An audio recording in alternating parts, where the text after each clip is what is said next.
Welcome back to another episode of Because It Matters. I'm your host, Digital Debbie. Happy Black History Month, everybody. And this month we will be talking about the neglected topics of our beautiful history. Today's topic, we will be talking about the American Aborigines. There were tribes that were already here. And unfortunately, most people still believe that all blacks came from the ships from Africa. So let's talk about some of those statistics. According to PBS.org, only 12.5 million Africans were kidnapped from Africa, but only 10.7 million actually survived. And of that 10.7 million, 388,000 came to North America, and the rest were distributed to South America and the Caribbean. But the first people that were here were the American Aborigines. According to Indigenous and Americans.com, the American Aborigines owned 1 million square miles worth of land in the Louisiana Territory, southeastern region of Florida, and the colony of California. In many areas of America, black nations existed way before Christopher Columbus even arrived. Those lands were rightfully the American Aborigines before they were stolen and given to the white settler. The American Aborigines that were stripped from their land were dumped in Oklahoma. And one of the most historic and sad tragedies was called the Trail of Tears. 40 to 90 Indians were placed there. The point is that the American Aborigines were here, and they were here. A lot of people believe that black people in the United States and the Caribbean islands and whatnot, all across the Americas came here from Africa as slaves, and this is just not true. When I was doing my research, I was going through some of the journals of Christopher Columbus and like the priests on board, and like Jacques and Cortez. So there's the French, the Spanish, and the English conquerors is pretty much all you really call them, because they didn't do anything exploring. The people that they would come across, the Native Americans, and a lot of people would believe would be Native Americans, actually not what it really was. It was black people, all variations of black people. And so, and that's what they described them as. Yeah, they described them literally as like different shades of skin color, but they closely resembled people from Ethiopia. And when you look at Ethiopia, that's in Africa. And they're like, how did these people get here? Well, they were just here. Well, I felt like they knew back then that the indigenous people, and really when you look more thoroughly into the subject, you kind of get to the realization that the indigenous people of this whole world are black people, or different types of black people. And we can talk about that in another subject or whatever, but and it's, the whole purpose of this is to sort of, like I said, we're trying to bring up the truth here, because you can't, like we've said before, you can't, only the truth can heal humanity, right? That's kind of the point here, I guess. Yeah. But you can continue. The truth will set you free. Yeah, right.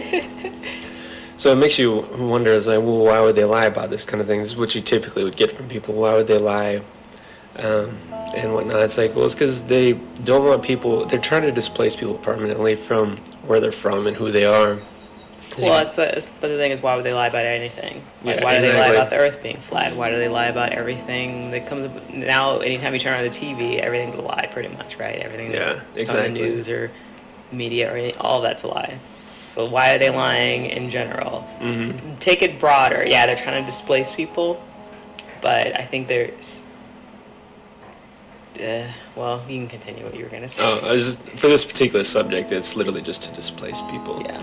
Because it's and when you think about it, if black people knew here in the United States that they're the indigenous people, then all these countries and continents on this side are technically theirs, and not just that they're brought here and like everyone did this massive celebration when like, oh, look at that, President Obama officially have us documented as African Americans in a lot of the law books and stuff now. It's like, that's not a good thing, because you're not African Americans, you're just Americans. Exactly. And that's where it gets really deceptive and like illegal, I guess you could say. Yeah. Because you're changing your title, who you are, and then you kind of take away, automatically, you've given away all of your rights to your ancestor land, basically. But Yeah, exactly. Then a lot of people, it's like when you see the transatlantic slave maps, I was taken by this as well. Like when I was going through my history classes, you just like see all these arrows, like, and how they traveled across. You're like, oh wow, they just went straight across and straight back, which is actually impossible when you start to really look into the natural gyres, or the subsurface currents is what they're called. You can look them up for yourself. You'll see that the natural waters in the ocean have a pathway that they would actually travel. It's like, and they have it documented also. It's like, even if they had their sails up and there's strong winds, you can't go against these gyres. You'll just go backwards with them. And they said so they had to follow them. And to do that full lap, it would go from, let's see, like for when they did the trip, it would go all the way from England, the UK area, then it curves down along the west coast of Africa, and then it branches off across the northern part of South America, turns up towards the Caribbeans, and then follows the coastline of North America, and then finally goes right back around to the UK area. It's like they had to follow that whole path. There was no going backwards. And so a trip that far, like, so since they had to go that route, because this is important, they had to take that route if they're going to be going back and forth, right? So how long does that trip take? That trip takes quite a while. They don't really mention it too much, but it's like it's anywhere from like a year to like a year and a half, depending on the weather, the conditions of the sea. They had to like port a lot and like wait out some weather conditions and whatnot, and then restock the ship for food and all that kind of stuff. Exactly. And then the thing is, like, they're saying to restock a ship, just a standard merchant ship, you'd be in port for weeks, and it would take an entire village to restock and prepare these ships. So it's like that whole year and a half, that's just the travel time. That's not docking time added into it. So it's like that's just being on the sea. So it's like when you start I think it's somewhere I read it was like it could be up to 8 months to a year, or even longer than a year. Yeah, it's pretty crazy. So just taking, and then of course we have to take into, so yeah, you can't go backwards against the gyres, and then also the waters across the Atlantic Ocean. Those aren't like smooth sailing waters. There's a lot of rocky. Rock the ship quite a bit. Let's say that. Yeah. And for a boat to travel, especially older boats that they made back then, to travel through those kind of conditions, they have to close the portholes on the side when anytime the weather got bad. And that was another thing that they documented as well, is even just on standard ships, like when the weather got bad, they closed the portholes, and because sanitation was so poor, like literally like all the food, water, and people would be deteriorating at an exponential rate. Within days, they would lose like a quarter of the crew just in a few days. Just from closing up the... Yeah, just from closing the portholes. Yeah, and we're talking about like obviously after 1500s, around that time, to maybe even the 1600s. Like this is what their technology was. Like they had wooden ships. They're traveling across the Atlantic Ocean. They had to at some point close the holes of the ship so that they wouldn't get water and whatnot right into the boat. And just the act alone can kill off like half your crew. So just take that a little bit into consideration when you're thinking about trying to bring, I think the numbers are over the course of when the slave trade happened to the end of it, 12.5 million people. It starts to look a little like that's impossible. But we did quite a bit of digging. Did you have anything else you wanted to add to that part there? Oh no, you can go ahead. So we did a little bit more digging and put some statistics. And other people have done this too. And actually, if we put this on YouTube, we'll put in a little, the comment section or description section, a few other videos that people who have done research on this as well. And this is interesting. All right, so we start looking through sort of the numbers. And this is where it's kind of like, really, come on, you guys, come on. And when you start looking at the numbers. The funny thing about the numbers first is like, the numbers are never consistent. Yeah, the numbers are never consistent. And before I get into this, so what is that one website, the transatlanticslavetrade.com or something like that? Like there's a few websites. Slavevoyages.com. Slavevoyages.com. So there's a few websites that have like the documented like hundreds and hundreds of ships that supposedly brought all these people over. But do research on these ships. Like go into these websites and actually click on the ship and they'll give you information on it. A lot of these ships were just cargo ships, so they just carried goods back and forth, and still, with that, many of them were just blueprints. Like, they were ships that were not brought into the physical world, you know? So, they didn't really exist. And you kind of have to do digging to figure that out, but you look at it, I mean, it's pretty... Yeah, don't just stop at the. They're like, oh look, here's the ships. Are here. They have them all listed. And they have the numbers of people they brought over. No, those are all made up numbers. Okay. Yeah. All right. So we have about. I mean, this is like rough statistics. Okay. So we're gonna give them from like 1619 because these are the numbers, the years that they actually brought people over from Africa. Like they changes depending on what you look at. So I went with. And it's an average, and I went with the more common one and kind of rounded out. But basically, 1619 to 1858, roughly. Right, 1858 when the slave trade supposedly ended. So that's 366 years, I believe. So you have a time span of 366 years. In that time span, you had to bring 12.5 million people over rough Atlantic waters in wooden ships. All right, so 12.5 million people, so that you divide that up into 30, so you can say there's maybe 36,000 voyages that would have had to been made over that span of 366 years to bring that many people over. Which is about 90 voyages per year. Mm-hmm.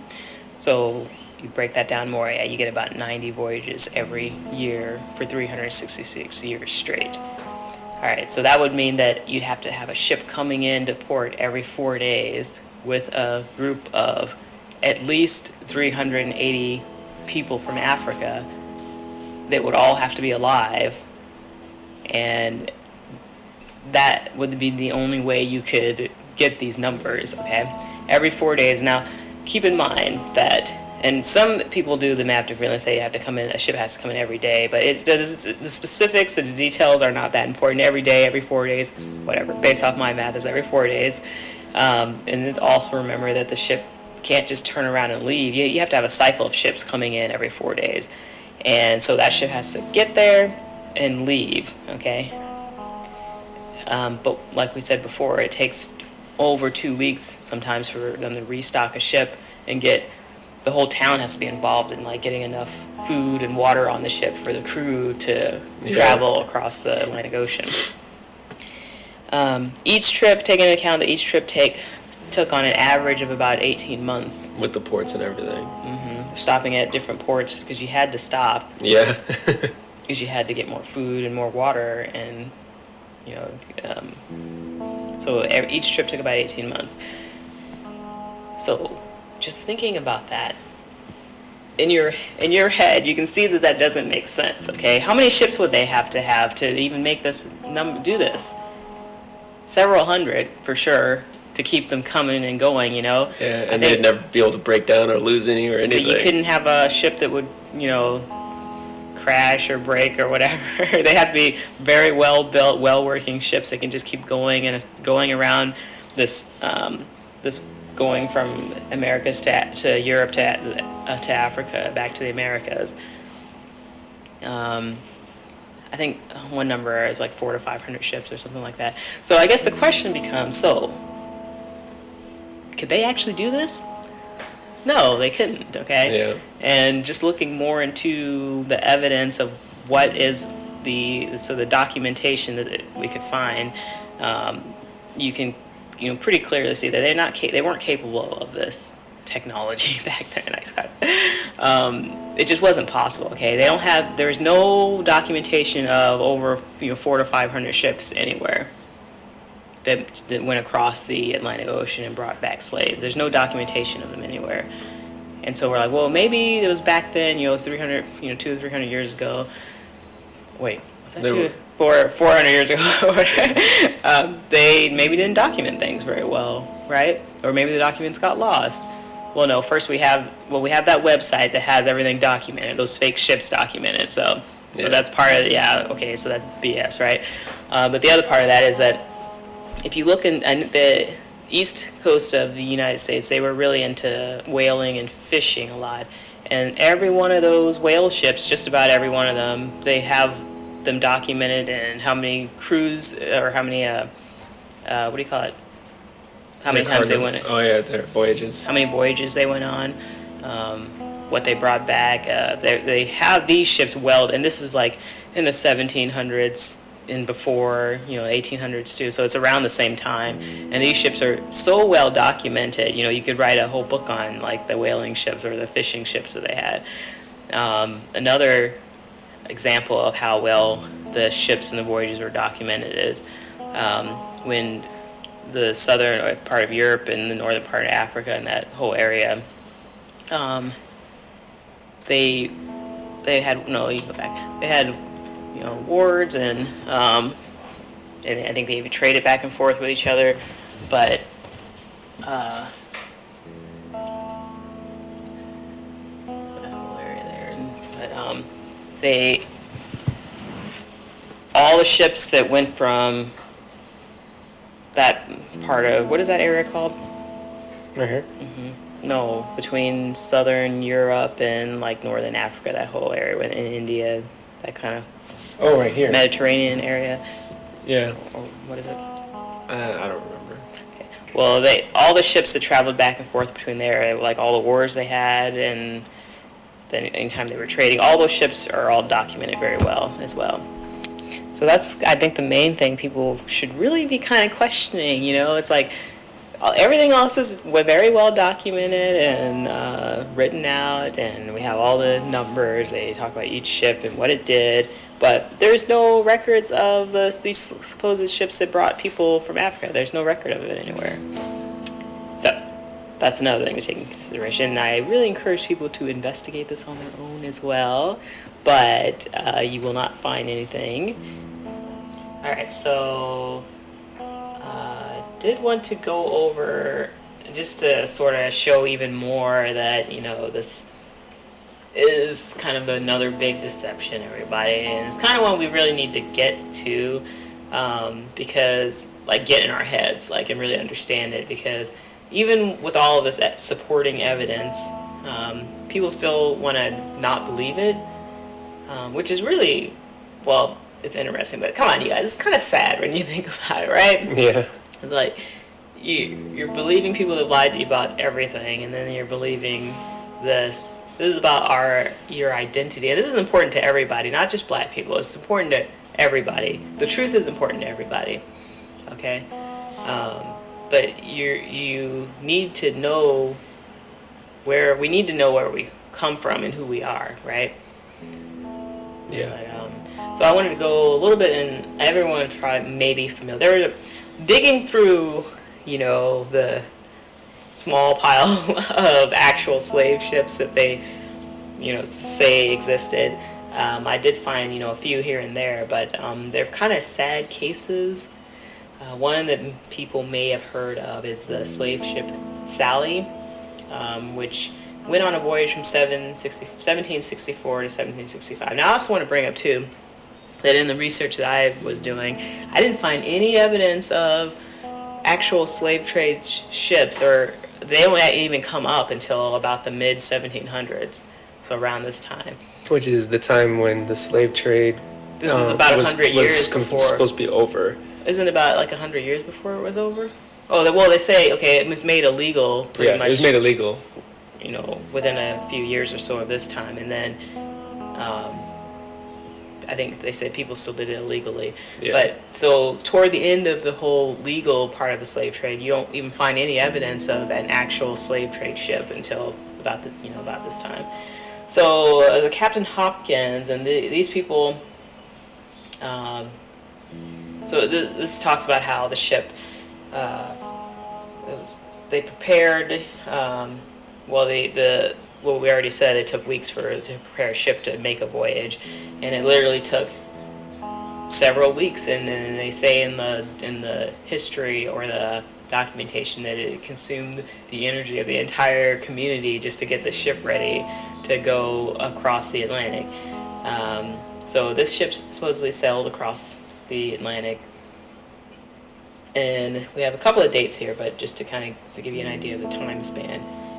November 15th is when I guess it finally got to, well, actually it doesn't say when it left, but November 15th it got to the coast of Africa, and that's where it picked up as some of the first captives. But then we jump ahead till June 8th, and at that point they have 196 people. And then I think from there they didn't leave, or they went to another area. But by August 20th, they had already had a death toll of 19, and they're still traveling along the west coast of Africa. They haven't even left across the Atlantic Ocean yet. They already have 19 people that have died. But through a span of, what is that, 8 or 9 months? Yeah. Oh, God. Goodness. Just along Africa. Yeah. So basically, it spent 9 months on the African coast, and it left with 155 people. So that's where we're at now. It goes to the West Indies, to Antigua. It gets there October 9th. By the time it leaves Antigua, 108 people or more, another large group of people have died during that, that trip. And by the time they leave Antigua, so the death toll rises to 108 people. So they leave Antigua with only 61 people that they are able to sell into slavery. So you start with 196 people and you end up with only 61 people.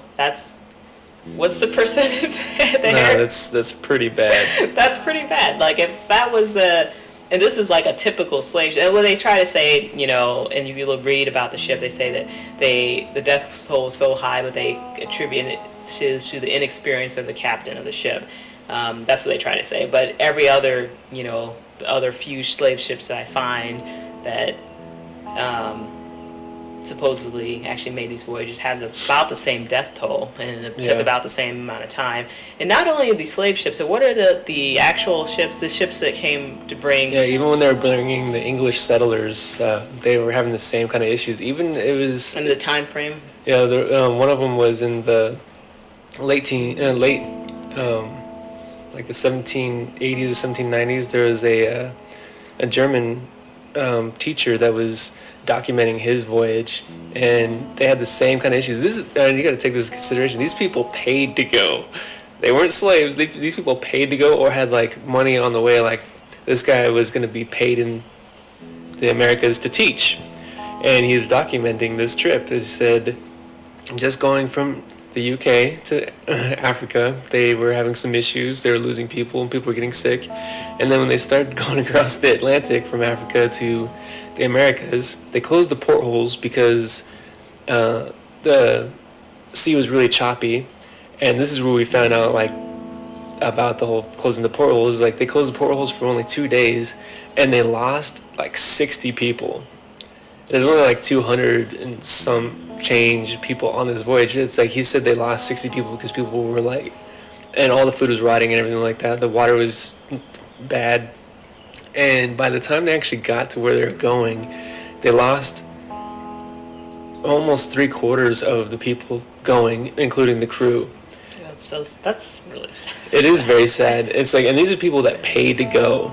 Yeah, and this is a regular thing. This wasn't just a fluke incident. Yeah. Every incident where people have documented it, and around this around mid 1700s, late 1700s, this is what happened. This was how it went down, right? Yeah. And what's silly about this whole thing is people don't take this into consideration. And when you think about this is almost 200 years after these voyages started. So shouldn't they be pretty good about, making it around without losing anybody by now? You would think, right? And then you have to also think about, so you think about, so they leave, you can lose 3/4 of the people in the mid 1700s, late 1700s. So is this trip even worth making if you know you're going to go across the coast of Africa and come back around and lose like 3/4 of the people and even some of your crew members? It just doesn't make any sense, No. right? Okay, so so basically this ship lost all the people. There's another ship, it's called the Wheel of Fortune. Okay, so no, actually this was something that I saw that and by the way, the people that they ended up selling into slavery from the Sally ship, they were apparently so sick and emaciated after the long ordeal that they sold them. When they auctioned them off, they didn't make any money off of them, basically, because they couldn't do anything, right? Because they were all sick and most of them died anyway. What's funny about that is because it's like in the books, in the history books, it says they brought people from Africa, and as soon as they got off the ship, they were put to work. Oh yeah, and that's another thing we need to talk about in a minute here. But and then it's documented here that this is a quote. It says, between the loss of the Wheel of Fortune, and this was another ship that they sent on a voyage as well in 1759, and then this Sally ship, they had good reason to believe that the slave trading was too risky. And this was the group of people who had the Wheel of Fortune ship, I guess, and the Sally ship. And then they were deciding they were going to go into the slave trade business, but because they had these two miserably failed attempts, they decided, actually, this is not going to obviously be profitable. We need to do something else. And this is kind of what the mindset was then. There was a few other. The one is a ship called the Zong. It was in 1781. It left the coast of Africa on September 6, 1781, with 470 slaves, supposedly, 17 crew members. When it arrived in Jamaica on December 22nd, there was only 2 crew members left, and there was about 250 slave people left. That seems like a quick trip, and I don't know if the numbers or if they went. I mean, I don't know. That's only going from the coast of Africa to Jamaica. But that seems really fast still. Yeah. So I don't know, and a lot of this, you have to take a lot of the information with a grain of salt, because some of it's clearly made up stuff. And we'll get down to that one in a minute. But in 1789, the ship Polly was commanded by James D. Wolfe. They were on the west coast of Africa. They had 142 people they picked up to sell into slavery. 2 weeks into the voyage, one of the women on the ship got sick with smallpox, and so she was thrown overboard to prevent the disease from spreading. And I bring this up because it's interesting that they threw this person overboard because they didn't want to make anyone else sick. And so this incident led to criminal proceedings. So in 1795, they were brought to trial over this incident, which, when you think about it, that's just one person. So obviously, were they really allowed to bring people over and do anything they wanted to them when one person that they threw over because they got sick, they went to trial for, right? Yeah. So that doesn't make a whole lot. Something's not adding up here, right? 1858, there was a yacht called the Wanderer that was a 100-foot long yacht that supposedly carried 409 slaves to Georgia. Apparently 79 died. So I don't know if anyone's seen a yacht or been on a yacht before, but, and really, come on, a yacht carrying 409 people across the Atlantic Ocean. And that's just the slaves alone, not any cargo or anything like that. No, this is a made-up story. I was doing a little more digging into this story. What it looked like was that, these people who owned this yacht were trying to revive, I guess, the slave trade, and I guess they were doing something with up in England, or the kind of North Africa, England area, and then maybe they were doing slave trading between North Africa and England, like that area. I don't know, and then they got in trouble for it. So and then somehow it made it into, and it never says anywhere this documented. It says that they actually brought people, like the old papers that like their newspapers back then, like there's nothing in there that says that this actually happened. They actually brought 409 people over to Georgia. It's more the newer stuff, so it's obviously added in information. Yeah. Lie, but so yeah, this is just added in information. It's just another. When you're looking at this stuff, you have to be able to detect the BS and separate the BS from what's really going on. The misinformation, because it actually, when more you study the truth, what I feel like is your BS detector gets really good. You can almost immediately pick up when something is like, this doesn't make sense, this isn't real. And they're definitely trying to like flood all search engines in all historical areas for you to do your research with extra BS information. You have to be prepared to filter through a lot. It's not easy in the beginning to get used to it, because like one of the things when we were about to prepare for this, I found is you type in the transatlantic slave trade. Now there's just like tons and tons and tons of websites about like, hey, Irish were slaves too, which if you really look into history, you'll find that that's actually not true. There is some Irish people that were slaves, but it's not to the degree that the indigenous people were enslaved. No, and not so even people close. shouldn't really even try to make that connection, because you have to realize people came over here from Europe with the purpose of killing off and slaughtering and murdering the indigenous people. Yeah. And they enslaved a good group of them too, right? That didn't happen to the Irish. No, it's like indentured servitude. And like I've even like seen websites where they said the Irish were treated worse than the slave populations. I was like, okay, then how come there's the same 3 pictures of the Irish, slaves, like that's the only 3 you ever see anywhere? I'm like, come on, you guys. It's like they need to let that go.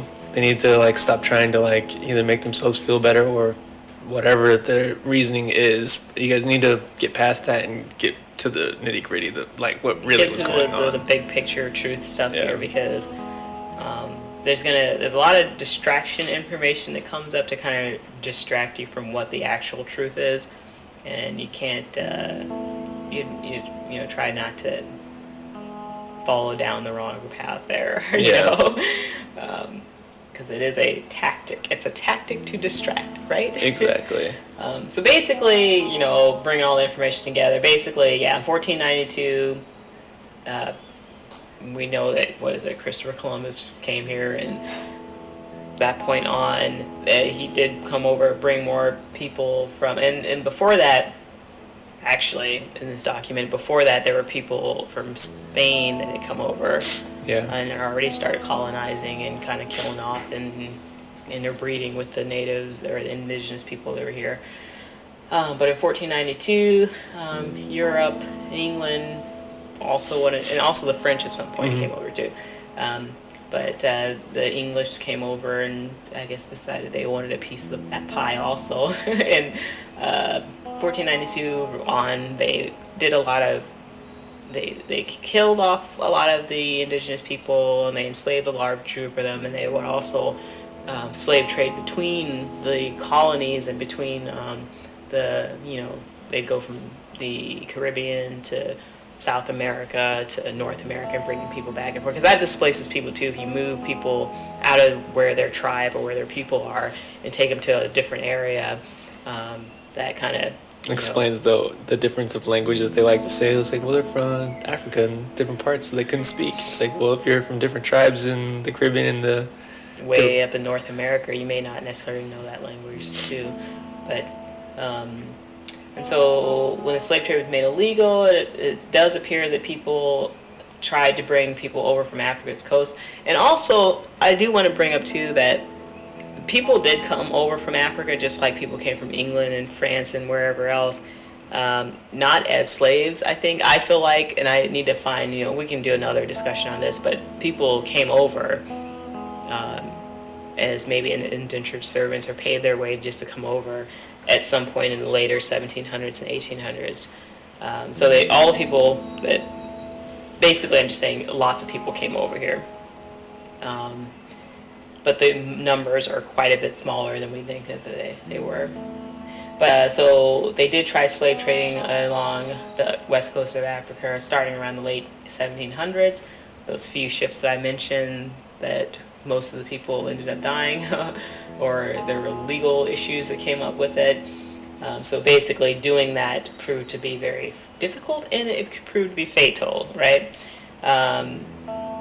When it comes down to it, the Atlantic waters are too choppy, they're too treacherous to allow a safe and easy voyage back and forth. So why spend 366 years, 90 voyages each year, going back and forth, bringing 500 people, you can't, it's not possible to do that. But why even try to fathom doing that when you already know that this is not an easy trip, it's not safe, you can't do it, right?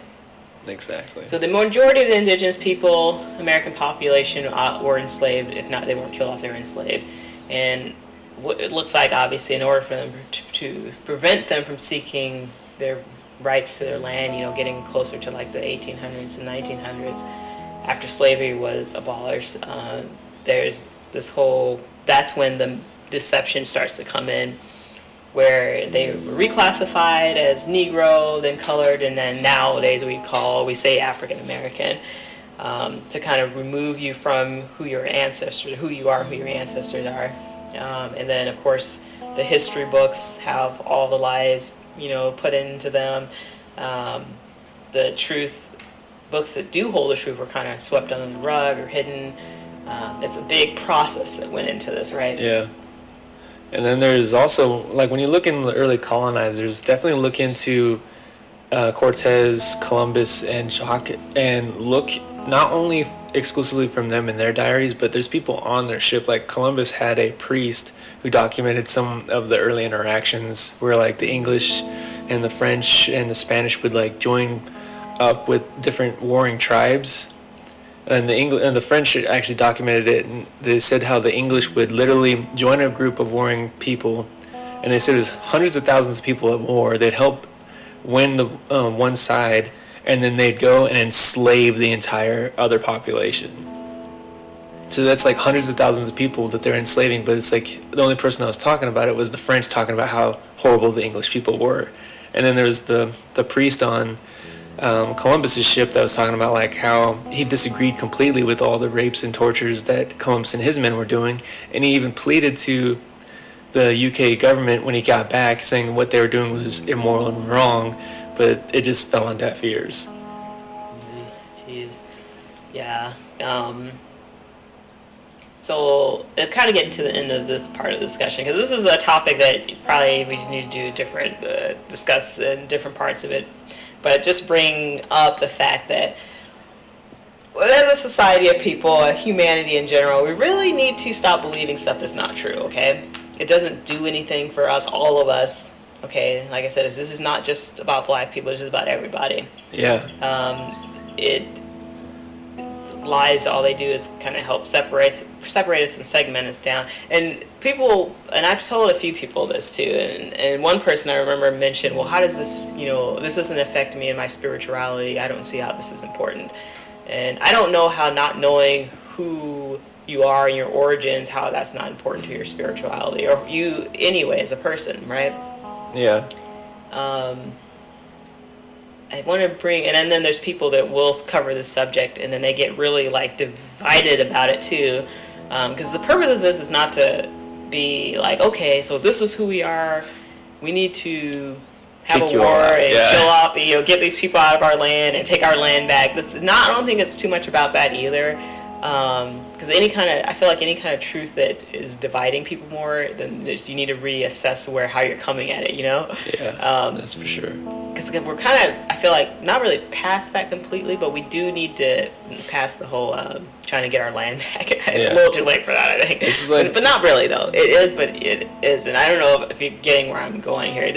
I don't want people to get distracted with trying to make the focus a war or trying to have a civil war or something like that, I feel like any kind of truth is, the purpose of it should be to bring people together, okay? Because in the end, or in the beginning, we all come from the same source, right? We're all from the divine consciousness, or this energy. We all have that. We're all the same there. But at the same time, we need to recognize truth from lies, because lies keeps us down the wrong path. And also, I want to also bring up that, because I keep bringing up this is a big deception, right? But when you want to be really real about this, you can't be deceived unless you allow someone to deceive you, right? Being deceived is something you have to let someone do to you. Yeah. So yes, it's a deception, it's a big lie, but it's because everyone's had their head in the sand for the last 300 or 400 years, you know? Yeah. Like it's obvious when you start looking for the truth. Again, the truth, it's important for bringing humanity together, and it's also important for our spirituality, I think, too. I think that's one of the reasons why, when you look back far enough, you see that the main thing that has been going on with the Earth or this planet, is this group of people have gone to each continent and just kind of killed off all of the indigenous people. And in doing so, it's like pretty much they're just kind of just separating everybody. And well, I feel like there's something important that the indigenous or ancient civilizations obviously knew about, their placement here in this earth plane, and the creator, the divine creator, and how we're connected to the creator in all the other realms. I think there's a lot of really important information that they had. And so I think this is just my theory, but I think in order to take control of a plane, you have to first get there and then wipe away all their history, and then kind of get them to start from a different point. Yeah, it's sort of corrupted and steer people in the wrong direction. But we'll get more into those specifics later. But it is really interesting. Basically, the slave trade, transatlantic slave trade, was a lie. The earth is flat. What else?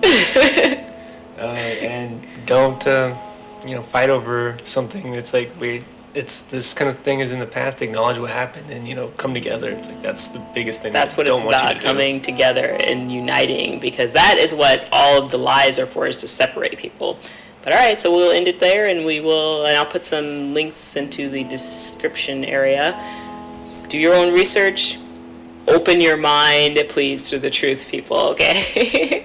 All right, till next time. This is Truth and Oneness Discussion with Aquarius and Scorpio. All right, bye.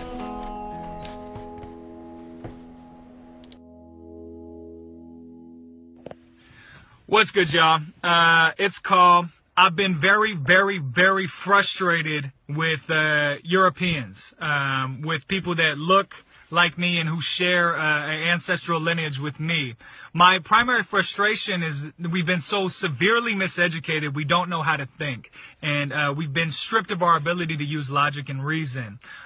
Also, we sit on a pedestal of slavery and colonization, and we sit so high, even those of us who are busting our ass all day, every day, working nonstop, we sit so high on a pedestal of slavery that we can't even see the world for what it truly is. And if we had the gun to our head or the threat of rape at our doorstep every day, we would feel the same sense of urgency that the rest of the world feels, or that colonized peoples who are confined to these artificial borders of the United States feel. So let's be very clear. This land is not the Europeans. It never has been. It never will be. What's going down in Standing Rock, what's going down with this new administration, is a continuation of 600 years of colonial theft. And I think there's only one example I can think of that really illustrates this. I was talking to a 7-year-old in my family a couple weeks ago, and we were actually talking about this very thing, about stealing land from the indigenous people. And the 7-year-old goes, "Nobody's taking my land," European kid, by the way. "Nobody's taking my land. I got a gun." I said, "You ain't got no gun." He said, "I got a 45. I said, "You don't have a 45. He said, "No, I got a Nerf gun." I said, okay. Let me break this down for you then. Let's say Lil Ricky, 2 houses down, comes and steals your Nerf gun. Is that his Nerf gun? He was like, "No, it's my Nerf gun. He stole that from me." I was like, "Word. Well, it's his now, so deal with it." Ricky grows up, has a kid, and gives that Nerf gun to that kid. Now, is it that kid's Nerf gun? He said, no, it's still my Nerf gun. He took it from me. I said, he didn't take it from you. His dad did. He's only known that Nerf gun was his whole life. How could you take that back from him? He's like, nah, it's mine. I want it back. I said, okay, fine. Let's play this out a little bit longer. So little Ricky's kid has a kid when he gets older, and he gives him that Nerf gun. Is it still your Nerf gun? He was like, yeah, it's always been my Nerf gun. Just because he passed it along to a different guy doesn't mean that it's not mine. I said, well, then perfect. This isn't our land. It never has been. It never will be. And until we return it, any sort of solidarity that we feel with black and indigenous people is a fucking joke. Unless you're willing to give back what you never earned, you are a opportunist and a liar.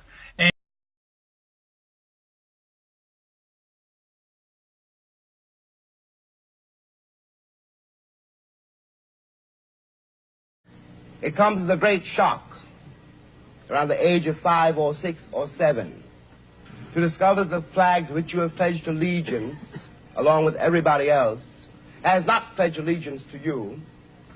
It comes as a great shock to discover that Gary Cooper killing off the Indians when you were rooting for Gary Cooper, that the Indians were you, that the Indians were you.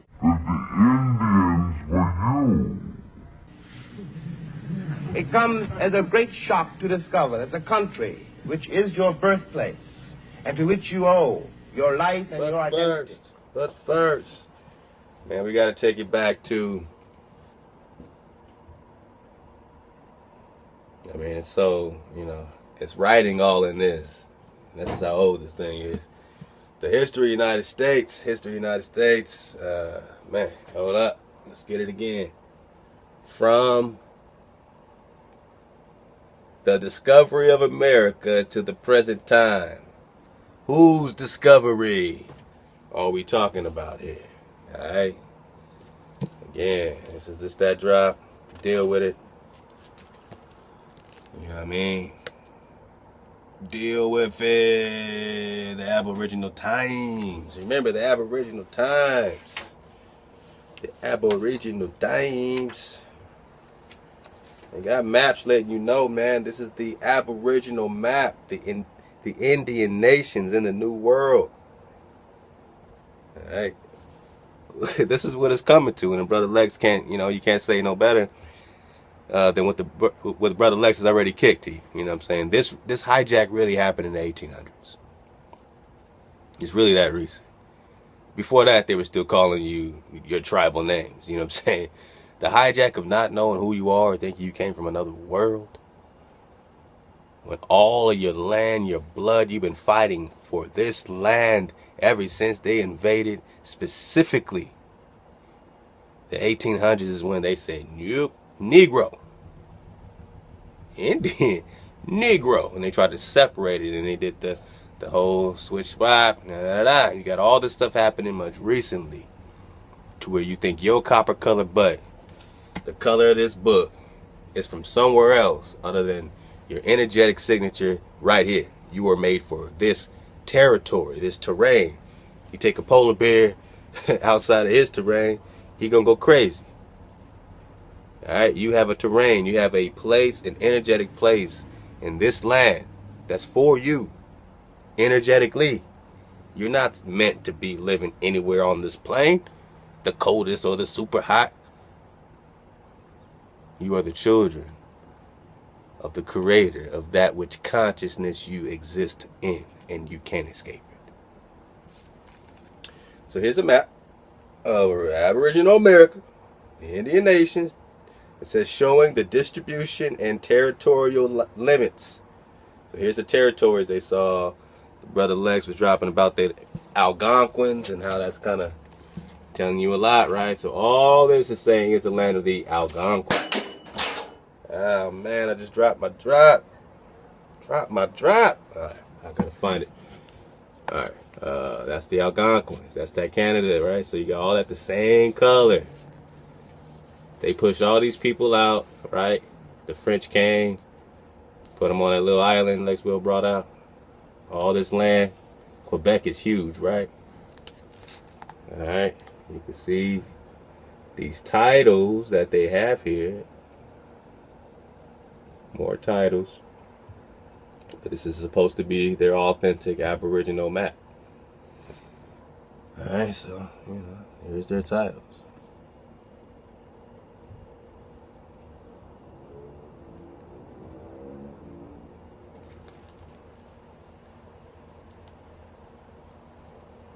Cold Yukon. So I'm just looking at this Alaska drop.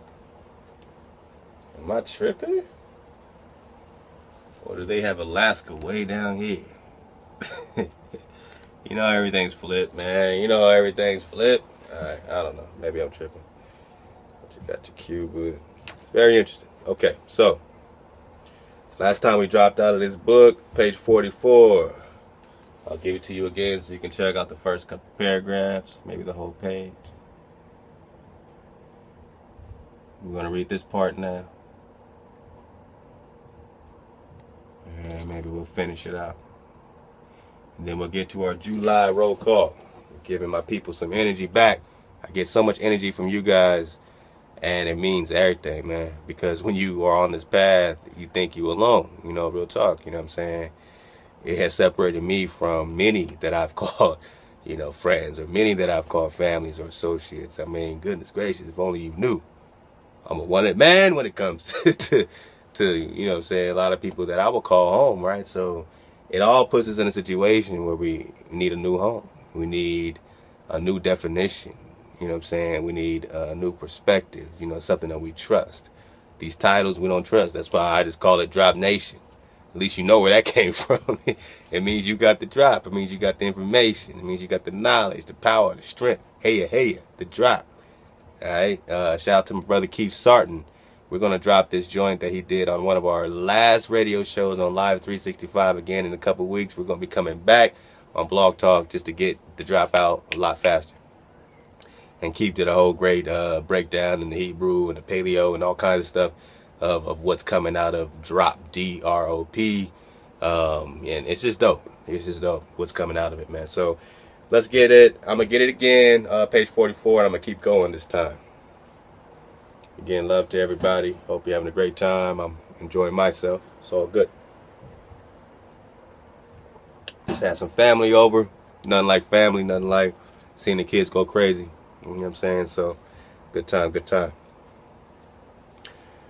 Alright, this is beyond the Rocky Mountains, were the Indian nations of the plains, the great family of the Shoshones, the Salish, the Klamaths, the Californians. On the Pacific slope further southward dwelt in former times the famous races, in former times the famous races of Aztecs and Toltecs. These were the most civilized of the primitive Indian nations, but at the same time, and here's the hijack, but at the same time the most feeble. The best builders in wood and stone, their building's amazing, but the least warlike of any of the Aborigines. I want to see this little punk go up to the Aztec warriors and call them the least warlike of all the Aborigines. I want to see this little piece of shit. I want to see him walk up, and I want to whisper in Chief such and such's ear and be like, look, man, you're the most feeble of all the Aboriginals. You guys are a bunch of bitches. I mean, ain't he calling them a bunch of bitches? He say, look, Chief, run your mouth. Chief, run your mouth. You guys are a bunch of bitches. Let this little lip come up and walk up on the Aztec warriors and call them feeble and weak. Do you think he would do it? Or is he just talking that shit? Do they never stop the talking of the shits? I don't even give a shit no more. Honestly, if I had a whole bag full of shits, I wouldn't give you one. Because I don't give a shit. People come on this channel, and look, I admit, I'm going to get to the roll call. I want to apologize in case someone, sometimes, friendly fire. But I'm really protective of our family in the sense, we've been through a lot. We're all kind of fucked up a little bit. So if you come on this page and your objective is just to super duper argue and go back and forth, If you still, want to argue about the sun, the sun, the hijack, you still want to claim that this Greek sun is the same as your Hebrew sun, and therefore the sun's going to come save you, not the creator. You want to go back and forth. I've done this already, man. My people on Facebook know. I used to go back and forth for 3 or 4 days with people. They know. The recommendation's still there. Look for King Drop on Facebook. I ain't been there in months. Just like YouTube, eventually I won't be here. I'll only be at 432. And hopefully I'll, still have a few of y'all just chatting with me, man. Let me know you're alright while we make our transition. So, this ain't play. I don't come here to, this is a different platform. This is not an arguing, debating platform. This is a channel. So I have an itchy trigger about dropping people off as soon as I think you might be static, coming to cause static amongst people that are only, excited to have a theory and a hypothesis and not be judged while they go on a journey. And you say, you guys are all from Africa, you're all Hamites, what are you even thinking of? It's absurd. Everyone comes on this channel, they want to call us absurd for having a thought. Our black people want to come on this channel and call us absurd for thinking we're indigenous. It's absurd? Well, where did they get that from?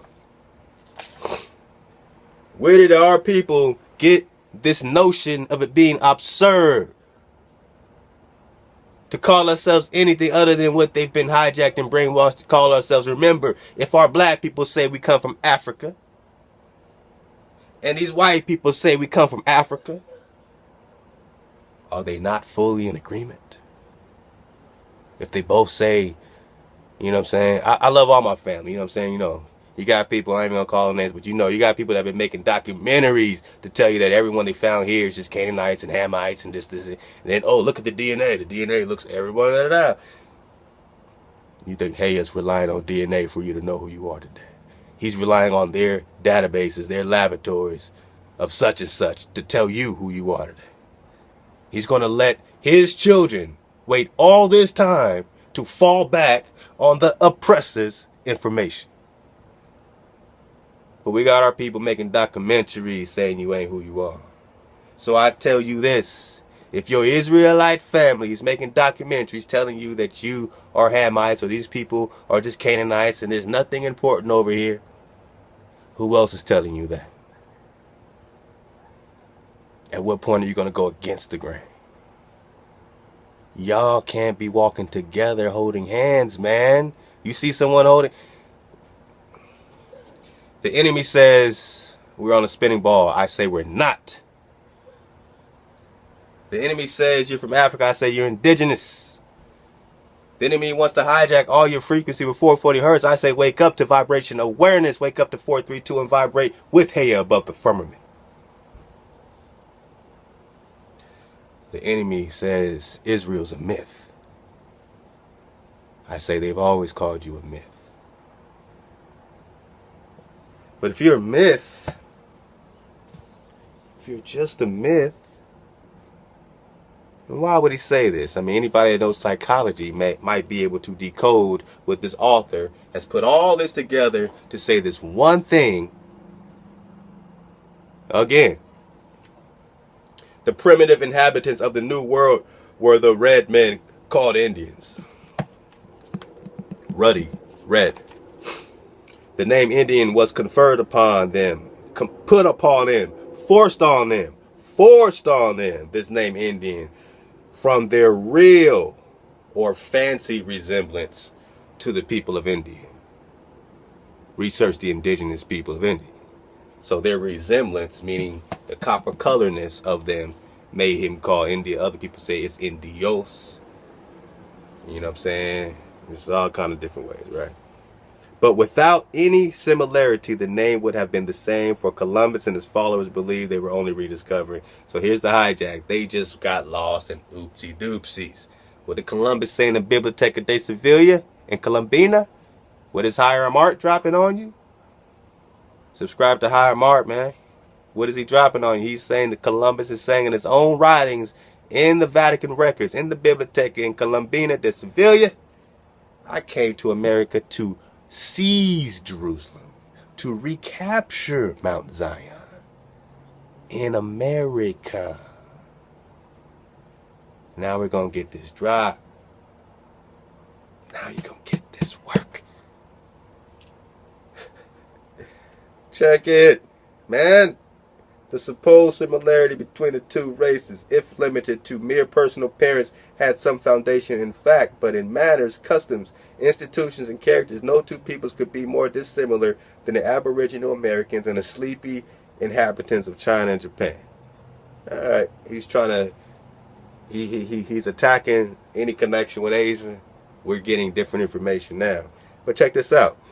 The origin of North American Indians is involved in complete obscurity. I have no clue. It's completely obscure. That they are one of the older races of mankind cannot be doubted that they're the oldest race of mankind. But how can we be the old? Are we older than Africa? Are we older than what you're calling the old world? Is that the new world and is this the old world? Let's see. That they are the older races of mankind cannot be doubted, so they must be in, if they're the older race of mankind, this must be an older land, right? We'll get it. But at what date or by what route they came to Western continent is an unsolved problem. Date, times, migration patterns, we don't know. But let me tell you what I know, what I got to give you. Here's the disclaimer. I'm going to give you the babies. You're going to take them out the bathwater. But first, I'm going to give you this disclaimer. In case anybody watching me.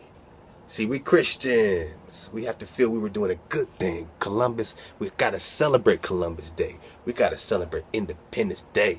This British European stuff. We're owned by the London Company. How can you be a citizen of a corporation? But at what date? What date? I don't know. Or by what route? How they get here? I don't know. They came to the Western continent is an unsolved problem. Many theories have been proposed to account for the red man's presence in the New World. This is the old world, but you'll see. He calls it the New World, then he's going to tell you the drop. Watch this. In the New World, but most of them have been vague and unsatisfactory. Again, many theories, not laws, but theories, have been proposed to account for the red man's presence in the New World, but most of them have been vague and unsatisfactory. Unsatisfactory meaning you can't be satisfied. Are you happy having an unsatisfactory diet? Will you not be pissed off because you hungry? So he told you all this stuff. He don't know anything about where you came from, what time, what day. He let you know clearly in part 1. He just started the book, man. He just started the book. So if anything, he knows you're going to pick up and read part 1. And what did he say in part 1? That he just got to drop right now, get out the way for these publishers, for the people that might have his ass if he tells the truth to you. The notion that the Indians are the descendants of the Israelites is absurd. Y'all remember that Martin episode when he was trying to get into Hollywood and he was talking about, you know what I'm saying, going to Tommy's house. You know, Tommy Davidson was doing his thing. Whatever Tommy Davis's name is, y'all know what I'm talking about. In that episode, he said, man, he finally got on the show, on Tommy Davidson's show, and reruns in the audience. He said, Tommy Davidson said, rerun, what will happen if you come to my house? He said, I might get sprayed. That's what they're doing. They're just shooting down any thought, any notion that the indigenous Indians here are Israelites. They're just spraying it. It's just absurd. We looked up absurd a little bit. We didn't get deep. And like we could get into the etymology of it, but we looked it up a little bit and we understand they said it's wildly unthinkable. It's inappropriate. It's inappropriate. Not even appropriate for you to discuss the notion that these are Israelites. Now, that's his one and only hijack. Does he go into proving it? Or did he just disprove and completely contradict himself by telling you one paragraph up that North American Indians is involved in complete obscurity? that means you got no understanding. That they are one of the older races of mankind cannot be doubted, but at what date or by what route they came to the Western continent is an unsolved problem. Then he says, but hey, here's what I know. That the red man's presence, all that is vague, unsatisfactory. But the notion, even the thought, man, is inappropriate that the Indians are descendants of the Israelites. It is absurd that these half civilized tribes wandering from beyond the Euphrates should reach North America surpasses human credulity. That Europeans or Africans or at some remote period crossed the Atlantic by voyaging from island to island seems altogether improbable. And he starts going into all this stuff that's improbable when he just damn told you that it's in complete obscurity. So I just wanted to get that for those that missed that part. Now we'll get back to page 44. So the Pacific slope further southward dwelt in former times the famous races of Aztecs and Toltecs. These were the most civilized of primitive tribes, but at the same time the most feeble. Again, the best builders in wood and stone, but the least warlike of any of the aborigines. Such is a brief sketch of the distribution of the copper-colored race in the New World. Such is a brief sketch. We just are giving you a brief sketch of the copper-colored races, the copper-colored races of the New World or Old World. The territorial position of the various nations and tribes will be easily understood from an examination of the accompanying map. All right, and that's when we got into our territory map, where they're saying it should be easily understood from this map. Again, I give you a nice little side by side while I go like that.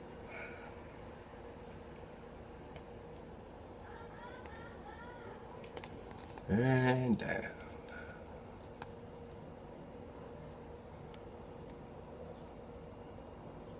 Okay. And there's a PDF I'm going to get to in a second that a brother just dropped on me. I got a lot of people just dropping that drop, so I really love you and I appreciate you.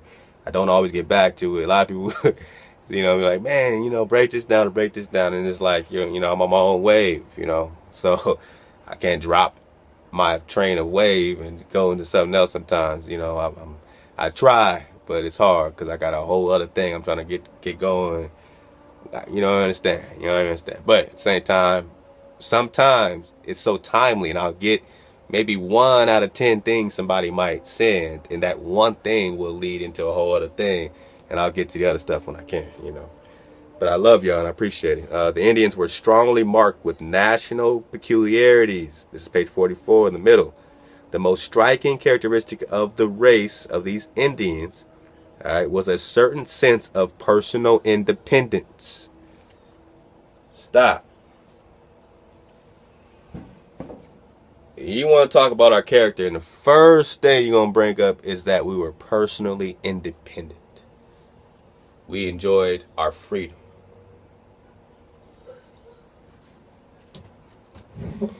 You know how much of people gotta like their freedom? For the first time you bringing up the characteristics, you gotta mention the fact that they like their freedom. So how you doing, slaves? You feeling good today? You had fun at work? Being judged, paying your taxes? You feel good being in the second world, not being in your first world again? You having a good time? You had a birthday party? Celebrating? Life is good. It's all good. Everything's relative. Black man, black man. You got your seminars. Oh, you got your debates. All these good things happening in this kingdom. What's the solution? Oh, man, we'll talk about it. What's the solution? You have to wait and see. What's the solution? Get the fuck out the cities. Do you see this army? You think this is a play? You do the research and then you go back to sleep. That's really being ignorant.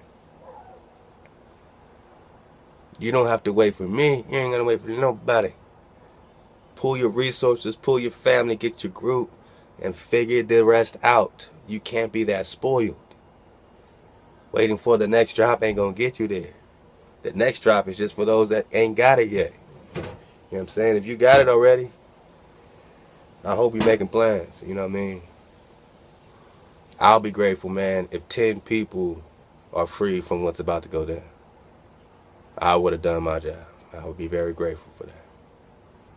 And all I could ask is that the Most High, is happy to have that flock with him. You know what I'm saying? And that's that. Now check it out. The first characteristic he brings up about you is your personal independence. The Indians were strongly marked with national peculiarities. The most striking characteristic of the race was a certain sense of personal independence, willfulness of action, freedom from restraint. Freedom from restraint. Oh, come on, man. You got to have fun at some point. Here's the first thing I want to tell you about yourself. You enjoy your personal independence. You have willfulness of action. So you have a lot of will behind everything you do. You have will. What is will? That's that ruach, right? That's that energy. That's that spirit. I got to do this. I got to drop this drop. That's the will. A lot of us are re-energizing right now. We ain't felt this will in a long time. We've been going to work. We've been making money. But to have the will to say, yo, now I know what my purpose is. I mean, how can I go wrong with this? Of course it makes sense that the people at the bottom are actually at the top. Of course it makes sense that I've been lied to and everything's been flipped, flopped, flapjack, patty whack, give a dog a bone. Alright. So your personal independence, willfulness of action, action. What am I telling you? Go. What do you want to do? Pray. You want to wait and be saved. I ask you, what did your ancestors do? Did they kick back and just wait and be saved? Or did they get their ass on their feet and assemble themselves? So are you them? Are you some watered down version of your ancestors? Or do you still got enough? Do you still got what it takes to make one more migration?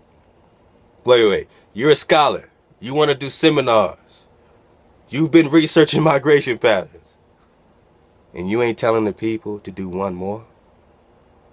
Suddenly this whole migration logic is just absurd. Absurd.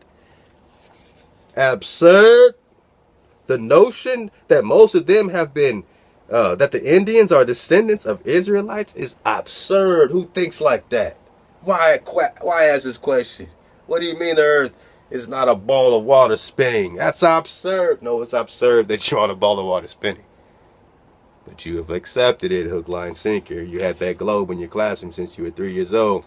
Oh, please don't go against the globe that you've had in your classroom since you were 3 years old. Please don't question that. That would be absurd. You people are crazy. Or are we the only ones not crazy? While you watching TV? Or yelling at you to free yourself? I was going through, man, some ucks and myers, man, a couple weeks ago. And I looked up at the sky and said, Most High, free me of this. And within myself, I just hear, Son of David, free yourself. Son of David, free yourself. That's the action. The Indians were strongly marked with national peculiarities. The most striking characteristic of the race was a certain sense of personal independence, willfulness of action, freedom from restraint. To the red man's imagination, the idea of a civil authority which should subordinate his passions, curb his will, and thwart his purposes was intolerable. Let me look up intolerable since I had the gumption, to look up whatever that other word was. You know what I'm talking about. I'm a little, get upset at this crap. It really it gotta piss you off. I'm not just dropping because I'm just enjoying this. You think I enjoy yelling? My throat hurts after this? You think I'm doing it because it's just my hobby? If I don't do this, I'm going to be destroyed. That's the flip. When you do have that energy, you can't do anything but be in order. So I go against. So I do enjoy it. I enjoy being in order. I enjoy seeing you be in order. I enjoy seeing our people assemble themselves again, know who they are again. That's when we get peace. But you gotta wait for your creator. Intolerable. I mean, you know, we looked up absurd, right? Wildly unthinkable. So this is intolerable. Unbearable. Insufferable. Unsupportable. Unendurable. They can't endure it. All right, let's get it back. So this idea from these people that love their personal independence, willfulness of action, freedom from restraint, to the red man, ruddy man, all right, red ruddy man, in his imagination, the idea of a civil authority which should subordinate his passion, curb his will, and thwart his purposes was intolerable or unendurable. He could not endure someone saying that they are going to enslave him. That is why they had to murder 95% of you, and that's why their books are saying that the Negro was almost made extinct. The Indian was almost made extinct. The Negro was almost made extinct. You can't be from Africa if you're almost extinct. There must be multiple dark races. Then we can respect each other's differences inside and out. Our forefathers, inside and out. To the red man's imagination, the idea of civil authority which should subordinate his passions, curb his will, and thwart his purposes was intolerable. Among this people, no common enterprise was possible unless made so by a concurrence of free wills. Then they can have common empire.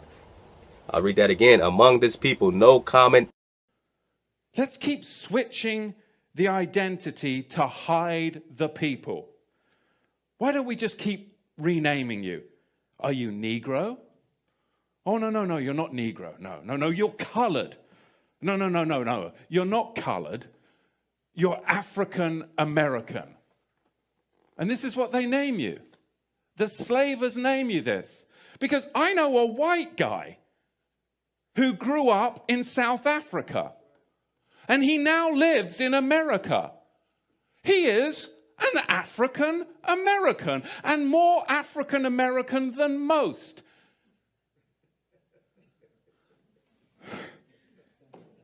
Do you see how African American is a misnomer? It's a misnomer. Don't check that box. It's a title given to blacks by democratic slavers.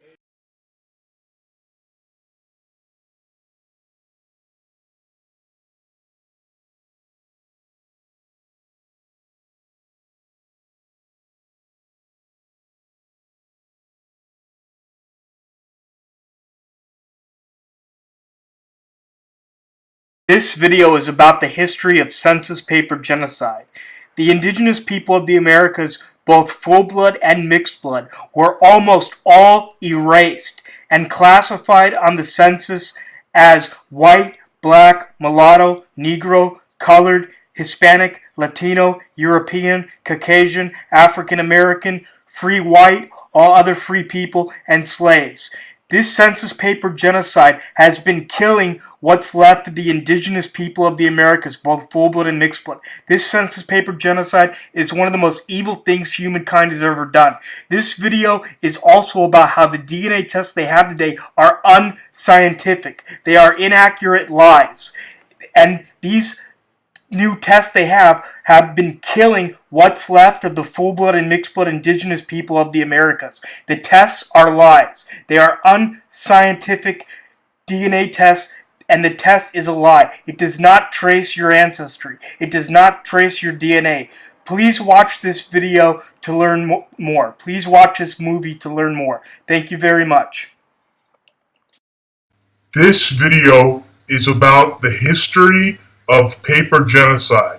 Indigenous native people of the Americas, both full-blood and mixed-blood, have in many cases been counted on the census as white, black, mulatto, Negro, colored, Hispanic, Latino. This paper genocide is one of the most evil things humankind has ever done. This video is also about how the DNA tests they have today are not accurate. They are inaccurate tests, and inaccurate, fraudulent tests are one of the most evil things humankind has ever done, especially when these DNA test companies are making lots of money out of it.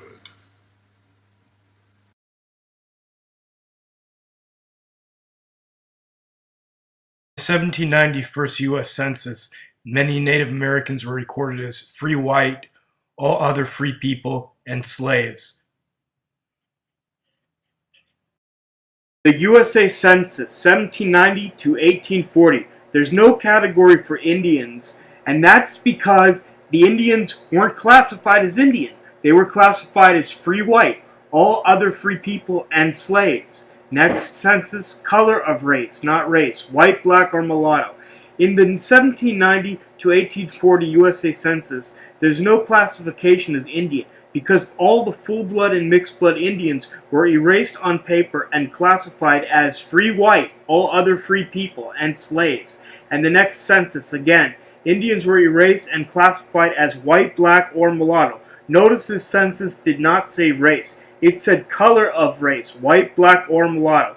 They did not have to have a category for Indians from 1790 to 1840 because the Indians were just classified as free white, all other free people, and slaves, white, black, or mulatto. After 1840, the Census Department kept erasing almost all the Indians and classifying the Indian population as white, black, or mulatto. They just kept doing it and doing it and doing it until there were almost all the Indians were erased by census paper genocide, by identity theft. Stop talking. Listen up. Y'all don't understand. This land that you stand on, that you think is America, this is actually Africa. The dear Mississippi that you love, that you know of, that's the Nile River. This is our land. You are Aboriginal Indigenous American. You are a Moorish American. So where is their green card? Where is their green card? Huh? Huh? They need weapons. We don't need no weapons. Huh? Huh? Stop calling us black. We're not African American. We Moorish American. Aboriginal Indigenous. Such a distinguished ancestry. Black Indians are a people whose collective past is barely known.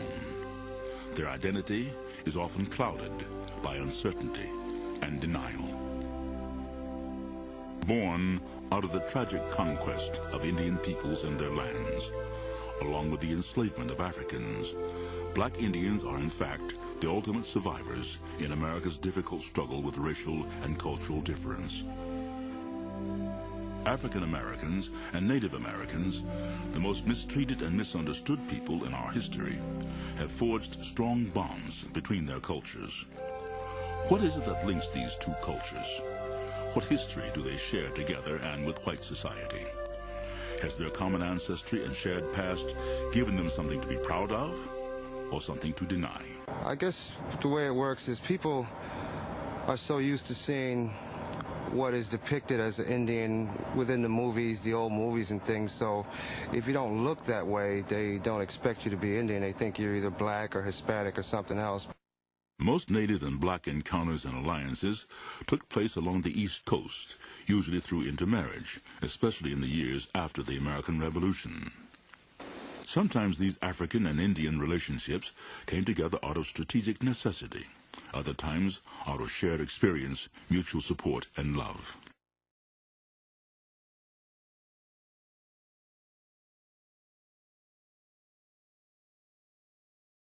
First of all, I would say from my standpoint that there are some African Americans that are African, but from my take and my family and many others, we don't identify with having to come from Africa. I have no ties to Africa, none whatsoever, with the past 13 generations that I can name on my mother and father's side, my ancestors. I can't find any African in that link back to that time. So having said that, no. But what most people don't understand is Native American slavery. and Native American slavery was 200 to 300 years ahead before the first African hit these shores. Most folks don't understand that because they're given the perception that Indian owned slaves, and they show you the Cherokees owning slaves. But what they don't say, one of the major Cherokee slave owners, John Ross, they said was 1/8 or 1/64 Cherokee. So if you ask me, if I calculate that up, that is a Caucasian. According to his history, he could not even speak Cherokee. So folks must understand the dynamics of Caucasians being assembled among tribes and leading these tribes, and they understand that from that standpoint. Now, let's deal with 1682, and I'm going to start in Virginia. I spent the past 10 years studying colonial law as it deals with Native Americans and as it deals with reclassifications of race. So in 1682, Virginia decided to create two acts. In the act that we're going to deal with, Virginia said Native Americans or Indians and Africans will be placed under the umbrella of Negro. That started in Virginia. Negro was a Portuguese term used to describe indigenous people.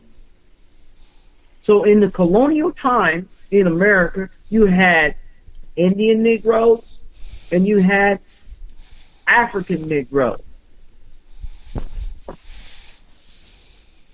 Now, South Carolina adapted that and came up with something called the Negro Law of South Carolina. If you go and Google the Negro Law of South Carolina, you will find this congressional record.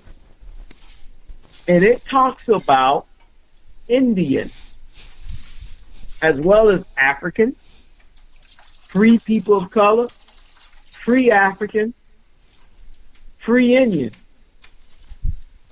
But what history doesn't also tells you, there were European Negroes, which were British slaves that were in South Carolina colonial times. That's a history not even talked about. So now we're going to go back and we're going to deal with the Indian Negroes who were in slavery. Because what happens today when historians start talking and activists start talking, and they're telling about African Americans in the 16, 17, 18, early 1900s, I have an issue with that because who are you talking about? Because that term did not exist. So you have to deal with the definition. So understanding this from a forensic standpoint, Negro in colonial times, you were talking about two different sets of people. You were talking about the Americans, the Indians, and you were talking about the Africans in slavery. And I use the term like mixing fruit cocktails. Because after the slavery, everybody is colored or everybody is black. And please keep in mind, black is not a race. It is a color. It is looked upon as being a race, been accepted as being a race. It is a color. So folks really need to understand this. I deal with my ethnicity of who I am. I am a Yuchi Indian. And my grandmother and my grandaunt and my grandfather and my parents made sure I never forget it. I drank it day in and day out. My aunt will always say, we may be called black, but we ain't come from Africa. We from right here. The Yuchi Indians have been on the Savannah River for over 1,000 years, and the Ogeechee River. Thousands of years. When the first Europeans came and saw us, they say these people have the hue of the Ethiopian and the Egyptian. So what does that say? So they were Folks comparing. don't understand because they don't know the history of Native American slavery. And South Carolina, listen to me, brother, listen to me carefully. South Carolina has the most pristine records of Native American slavery and colonial race reclassification than any other state. Now, as I speak tonight, I speak from South Carolina. But keep in mind, Georgia was created out of South Carolina, and Alabama was created out of Georgia. So in the beginning, it was the Carolinas.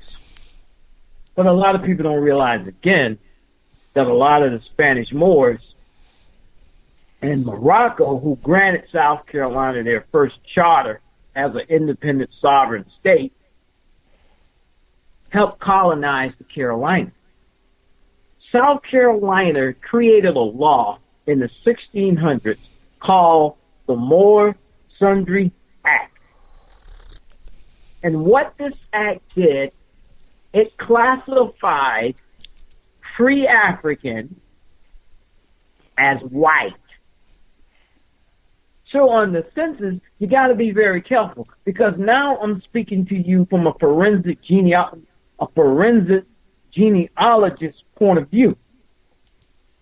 Your ancestors, depending on who they are, if you know who they are, may be coded as white on the census when you go back and do your genealogy search, and you think you've got the wrong person. No, you have the right person if you have the location. Majority of them were slave owners. They held property.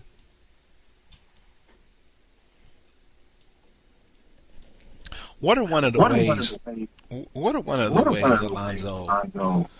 Is that a reverb on my end? Yeah, that's an echo. Let me cut the gain down. What about now? Hello? Better. Yeah, that's better. Okay, Alonzo, why is this seems to be one of what you're talking about now seems to be one of the ways that there is so much confusion and animosity in the community by the way you're explaining it.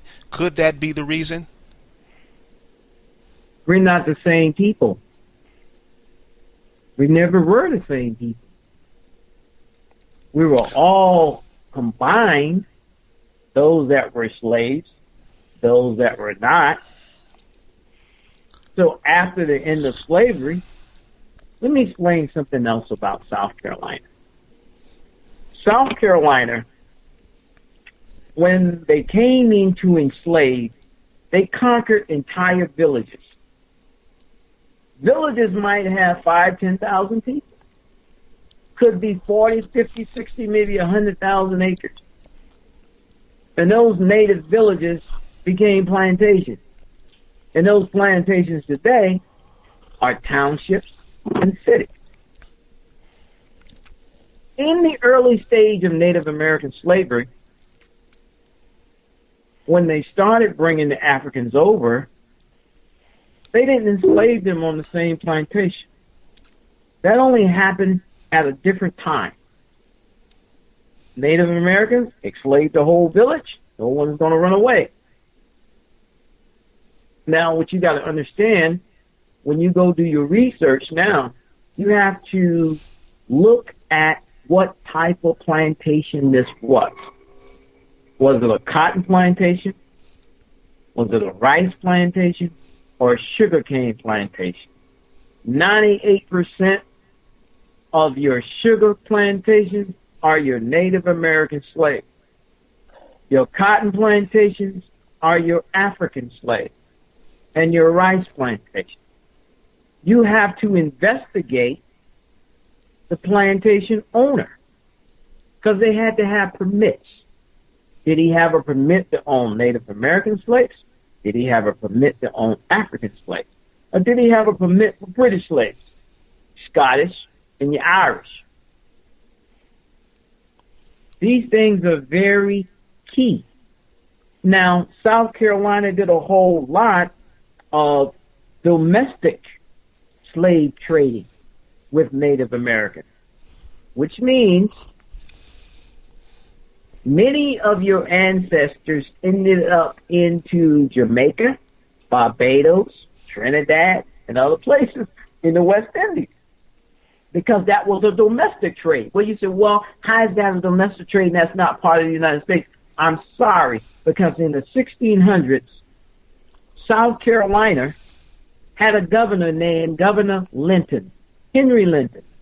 Henry Linton was the governor of Jamaica and South Carolina and governed certain parts of the Barbados because all of that was a part of the South Carolina province. That's why you won't find any slave trade direction coming from the United States going to the islands.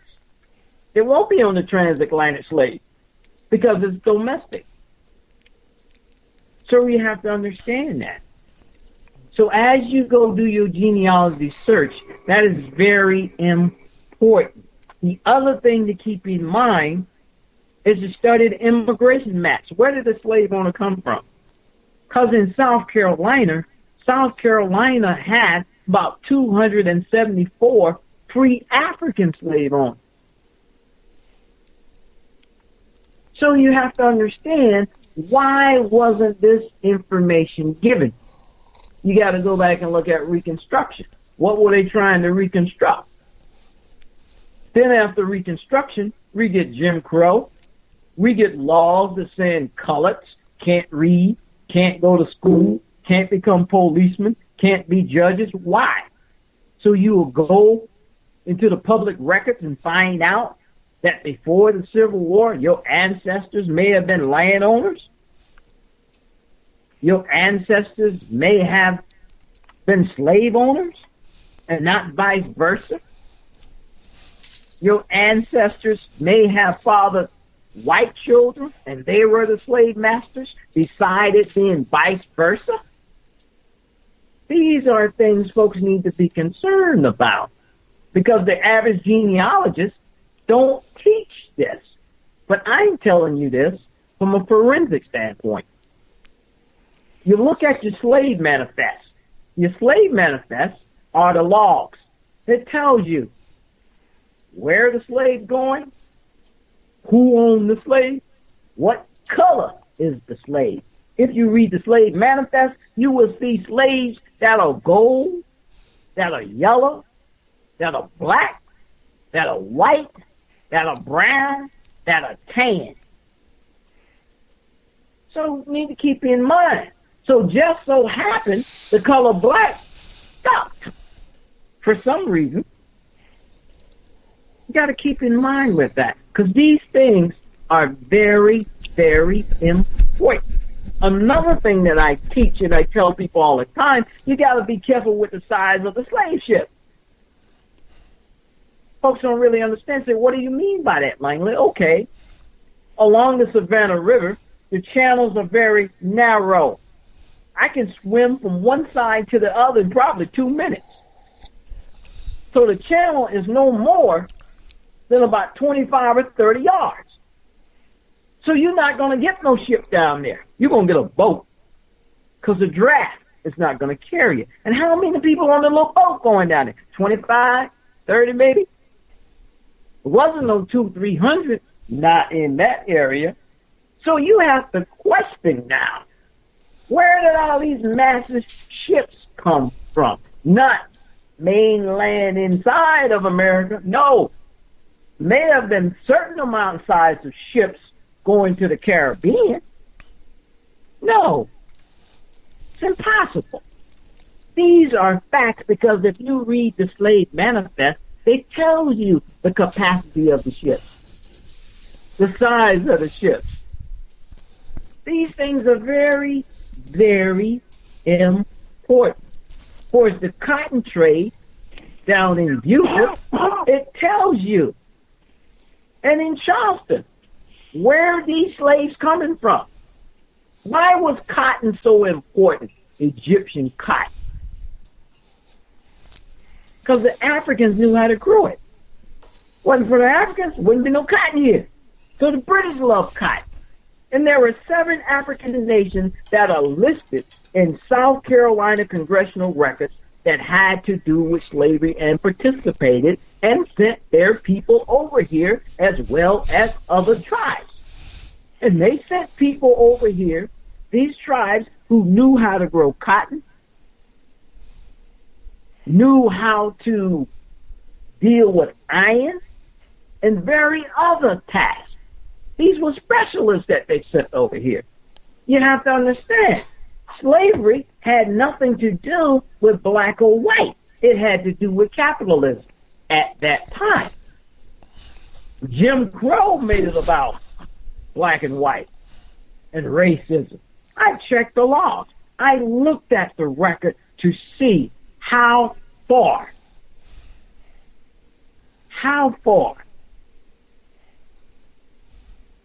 when you look to see how many people were hung.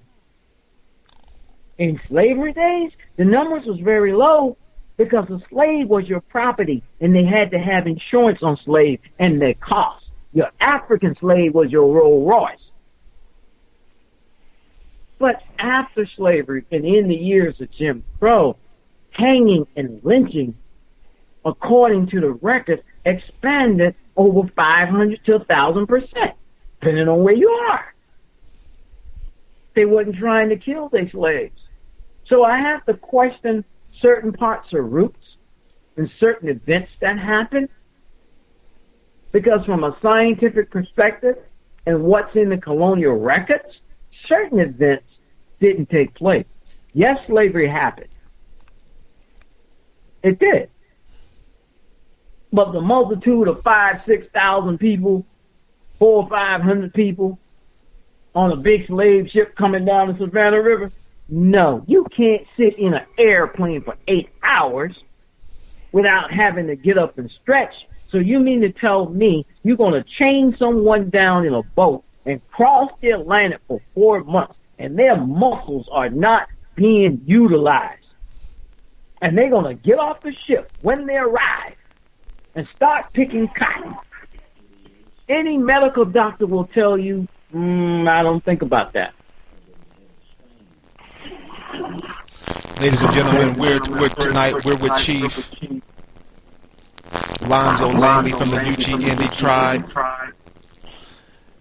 and he's sharing some knowledge with us that we all need. Alonzo, why are the congressional records so important?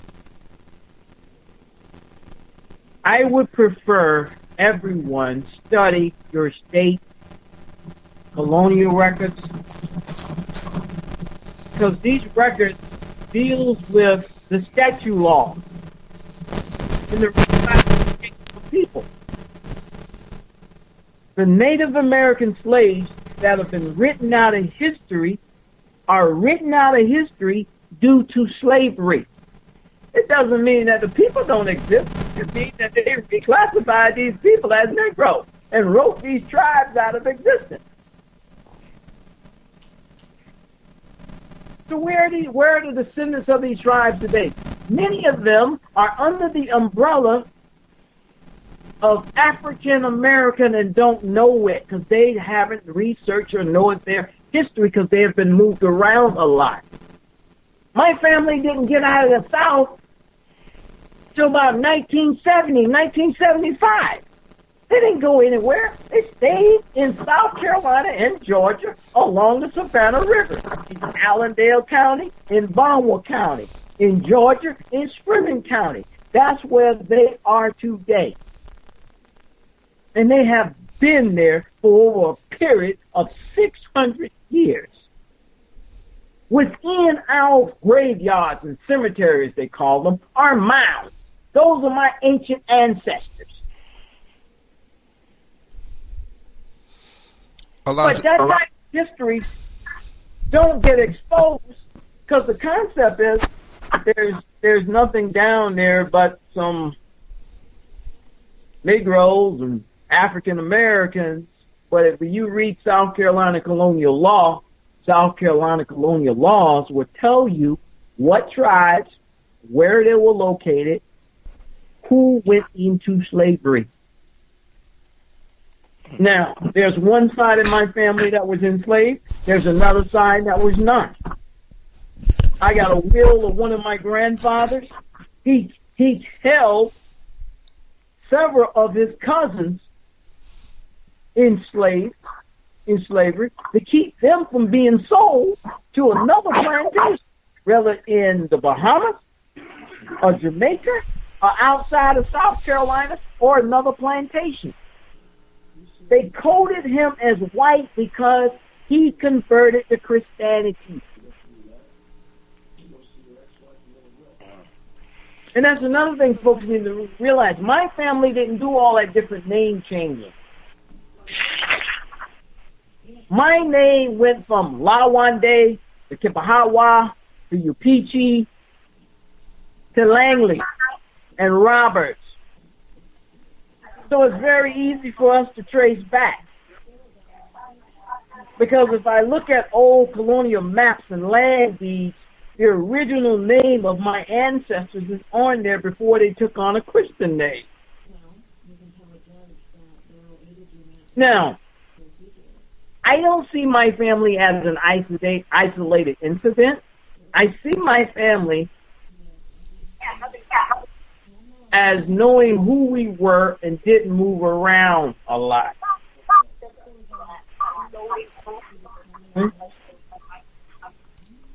So when folks look at us, what do you mix with? What do you mean? Your hair is straight? Y'all mix with half white? No. Why I gotta be that? We're Yuchi Indians. This is who we are. No Native American tribe looks the same. Don't get shattered by that. What you see today and what you see on TV, Hollywood, ain't reality always. Don't buy into it. I call it the Barbie doll syndrome. Which doll is prettier? This is the one that we would show. Because there were Native Americans dark as Sambo, with straight hair, with big nose. All you have to do is go look in the archives and look at the old pictures from the 1900s on back to the 1800s. And see who these people look like. And you will find your people, that's your uncle, your aunt, your cousin, your grandmom, your granddaddy, being called Negro.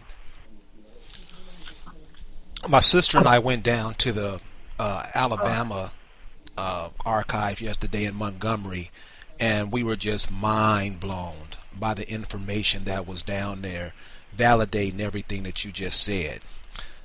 And it was amazing. We were both in another world. And she was telling me about a picture she saw of a woman. The woman was 6 feet tall, and her husband was about 5'6", 5'7", and the look in their eyes, it's like you were saying earlier that we are different people. The look that they had in their eyes, the way they were looking, it was something like she'd never seen before. I'm wondering, Chief, I'm getting a lot of emails and I'm getting a lot of inquiries about this DNA. You know, everybody's paying for these DNA tests. Are those DNA tests valid? And if they are, what do they tell us? I am a computer scientist by degree. I am also an engineer. I deal with black and white, and I deal with common sense. They have never really been scientific proven unless you've taken a DNA test for paternity. So if you want to take a DNA test and go dig up the oldest ancestor you have in your church or your family cemetery, by all means go take a DNA test. Because you're doing it with your relatives. How is it possible for native people who converted to Christianity or took European names, where are these surnames based upon? Because it's European. I have I have a serious problem with it. Oh, sure, you'll be genetic cousins, but you're not blood cousins. Yes, they improvement. How is DNA going to tell me who my relative was 10,000 years ago? It's not a scientific fact. It's a guess, like Einstein's theory of relativity. It never been proven. They take it to be fact. But you have people out there that live and die by DNA. I don't believe in it. I don't need it. I will never take one. Why should I take one if I can go back to 1725? Documentation on my family. I can go back another 60 years with oral stories. I'm not going to take one. I think it's laziness when people get into it. And what people really need to do, your ancestors, your great-grandma or your great-aunt or great-grandpa left you something. And when he said, my mother was an Indian, my daddy was an Indian, so what does make you think that you're not an Indian? The blood just died out and disappeared with you? This is how colonial law has come into play. Everyone needs to go research the census of 1930. Take my word for it. Go read it. Well, what will we find in the census of 1930?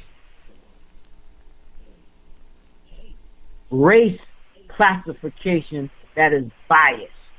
And what I mean by that, if your mother was an Indian and your father was black, you were black. But if your mother was white and your father was an Indian, or vice versa, you were Indian or you were white. Any drop of black blood they claim made you black. But I'm going to say this, and I'm going to say it very carefully. Black is a color, not a necessity. So what most people don't understand, by not studying the racial laws, when those folks came out slavery to everybody under the umbrella of Negro, you don't know what your ancestors are, so you have to go by your oral stories or do some detective work by becoming a forensic genealogist and dissect the situation. How do you dissect it? I said it about 20 minutes ago. Learn the plantation. Learn what type of plantation it was. As a matter of fact, check the type of pottery that your ancestors made. You ain't gonna find no African making Native American pottery, or vice versa. He made the pottery of his tribe. Look at the baskets. See what the baskets are. Was it a Native American basket? African basket. What tribe? None of it is the same. It's comparable. It will tell you. These are key things folks miss, and you shouldn't. That's why I'm pointing these details out to you to look for. Luckily, I'm speaking tonight from my own experience. This is my story. There are a lot of natives out there. Why you always talk about history? Because it applies to me. This is my story. You went to Oklahoma. We didn't. And there's another thing. If you went to Oklahoma, the same skin tone you and I are now, or you lived on a reservation, on that reservation, you are what your tribe was. Whether you was Yuchi, Swanee, Cherokee, Choctaw, you on the reservation, that's who you are. You're living out in the community, you're Negro or you're colored or you're white, depending on what community you live in. If you're Native and you're living in a majority white community, they classified you as white. If you lived in a majority black community, they classified you as black. These are things folks are not understanding, but when you go back and look at the census enumerators, it tells you this. The best thing everybody can do that's listening to me right now is study the history of the census. Not the census, study the history of it. And when you study the history of it, go and look at the state and local statute codes of laws that govern race. Because if you find a community with 500 musties or 500 mulattoes, what do you mean by musty? Musty is what they call a Native American mixed with an African. That offspring is a musty. If an Indian is mixed with white, they called them mulatto back then. These are different words and phrases they're playing with. Folks don't understand it. Chief, what was the purpose of marching people to Oklahoma? Land, bottom line. And let me tell you something. There are more resistance with going to Oklahoma than the books really want to tell. The Seminoles fought a 50-year war. If you read Jackson's diary, I love to read diaries of these people. And Jackson's diary was the Seminole War, his classification of that, and said, oh my Lord, this is a Negro war. That's in his diary. So we have to understand something here. Let's take the term maroon. Black and red equal maroon. This is how it's taught to me. So the natives and the Indians in South Carolina that ran away in the swamp and had offspring, they called them maroons. This is in South Carolina congressional records now. Now let's talk about the black Seminole. We're talking a totally different person now.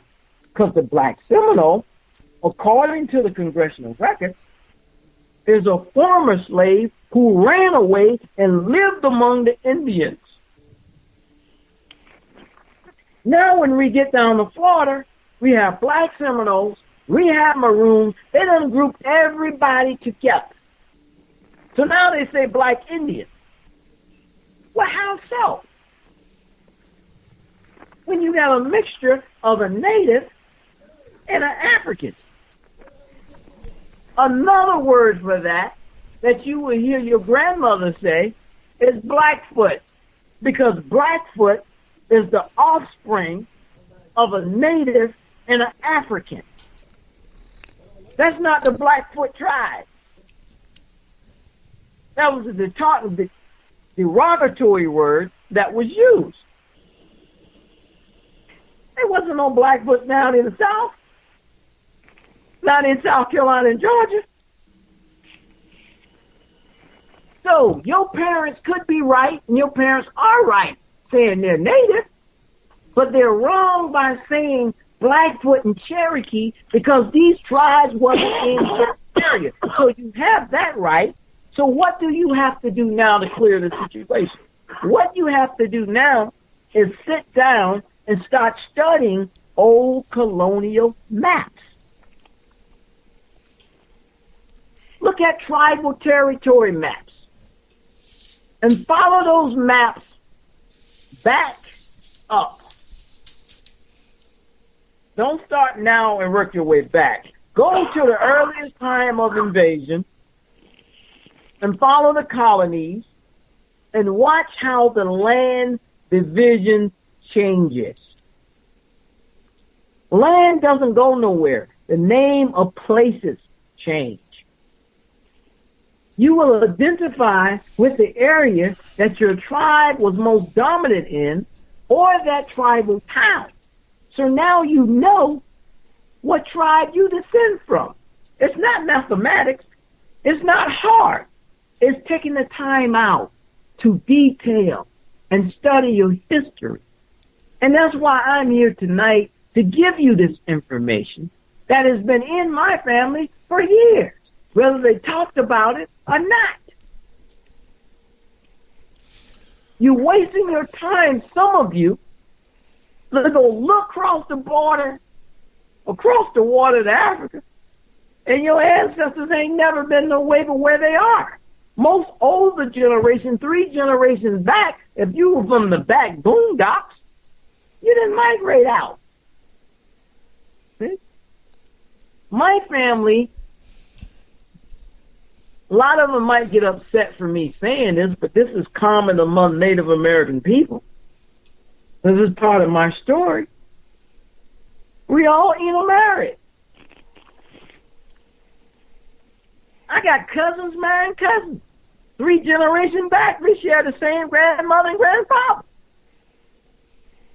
2 more generations back from that, there it goes again.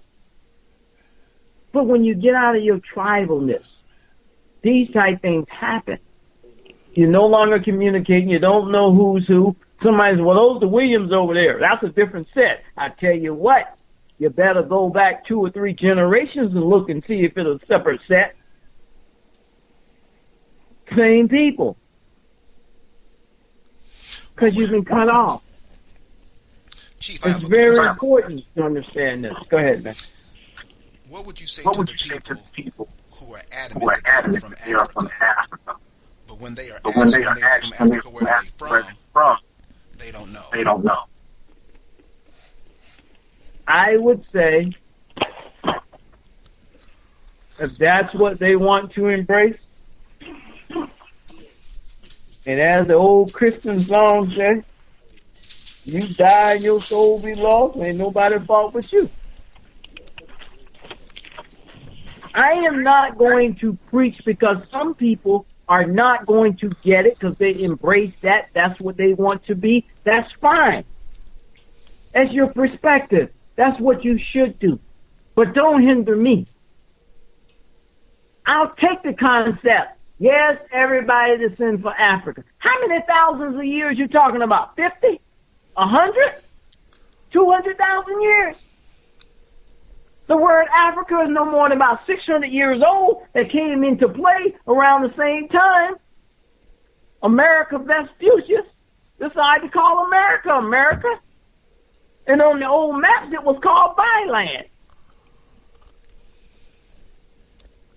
So the Roman Emperor Africanus, if I'm pronouncing it correctly, named Africa. But there's so much discussion now, that may not be the location. So I deal with history that deals with 600-700 years back. Let's just deal with that. Because folks going on the old myths and 10,000 years and 20,000 years. No, that ain't gonna do me no good. I accept that. But in the last 500 years, or the last 600 years, or the last 700 years, I descend from America. I am home. I went to Africa one time on a mission with the Army Corps of Engineers. I was working on a telehealth project. We stopped in Singapore. We was traveling to Singapore because we had to go to Asia. And I'm sitting in the lobby. And I walked up, and this African said to me, cotton picker maybe, African absolutely not.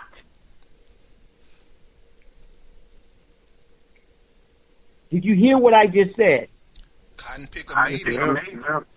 African cotton picker maybe, African absolutely not. They know their people like I know my people. Today is Thursday, January 23rd, 2014. African American and African Radio. We're joined by Chief Langley from the Yuchi tribe. Chief, earlier we talked about the Racial Integrity Act. Could you talk to the audience about what the Racial Integrity Act is and how it applies to us? The Racial Integrity Act of 1924, I have some friends that are from Virginia. Oh, they can explain that more beautifully than I can because they lived it. But this is what I'm going to tell you is according to what I've read, I've discussed with my colleagues, Dr. Plecker decided to reclassify people in Virginia who was native to say that there are no more Indians in the state of Virginia. So he classified them as colored or Negro and wrote them out of existence. Now, the Racial Integrity Act of 1924 brings about and expresses the one-drop blood rule. So you got to understand this. That's why your mother could be native or your father could be native and one parent's black, you're black. You can have your great-great-great-great-grandfather an African and everybody else was 6 generations up as native, which you done married a complete African out in that many generations, you are still considered black. But remember, black is a color, not a race. White, on the other hand, native and white will equal native or white. Oklahoma passed a law, Supreme Court law, many, many years ago, only about 100 years ago, that all Indians are white. The law benefited them. The Dawes Roll benefited them. And you have to be very careful with the Dawes Roll, because those names on the Dawes Roll are common and may not apply to you. There are too many groups going around pushing this, and people are getting played. And I'm telling you from my own experience, the Dawes does not apply to you unless you know your family was in Oklahoma and they came back. You really don't need it. You really don't. What you need to do is understand your history. There are tribes out there that are in existence that don't even use the Dawes Roll because it don't apply to them. What you need to understand is the racial reclassification codes in your colonial state that has reclassified you.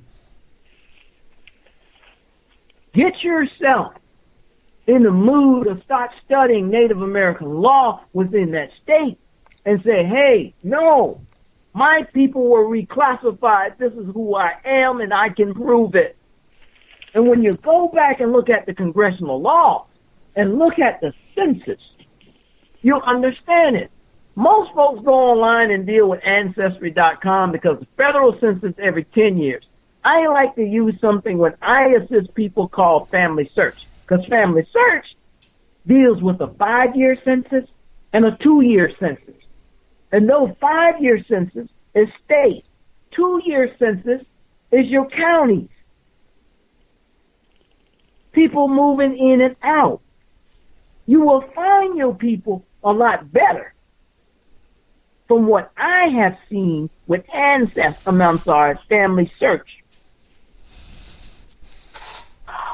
Because it's going to deal with short timelines and going to deal with the little local code houses, not the federal. A lot can happen in 10 years. People move around a lot. People may have changed their names. And be careful with that on the census too. Because your ancestors' name might be spelled one way and you're looking at it a different way, or the last name might be first and the first name is last. They're the same people. I have seen this hundreds of times. Hundreds of times. So you can't overlook that. Your grandparents, your ancestors have given you a roadmap. When they say Indian, Then folks say, I don't want to use the word Indian, that is indigenous. I'm going to take it with me all the way to the bank. Because that's how I identify my people. My people had to convert back from colored to Negro to back to Yuchi. In today's time, those that are not tribal, they have to convert back from African American to colored to Negro to Yuchi. Because that's who we are. 910 area code calling. Caller, did you have a question? No, I didn't. I was just calling. I thought it was just a listen-in. Okay. Chief, you sent me a email last week about in North Carolina, where this county, Franklin County, North Carolina, burned some records, some 160-year-old documents. Intentionally, they destroyed these records. Why would a county do that? Opening up Pandora box, if I can use that phrase, because those documents will show who these major landowners are and who are the heirs. And it would have brought about a serious rut for the state in regards to heirs reclaiming their property. They didn't want to deal with that. It may have bankrupt North Carolina. So why would they bury it? You got 160-year-old documentation. You know how many genealogy brick walls that would have prevented, brought about solutions, but they choose to burn them.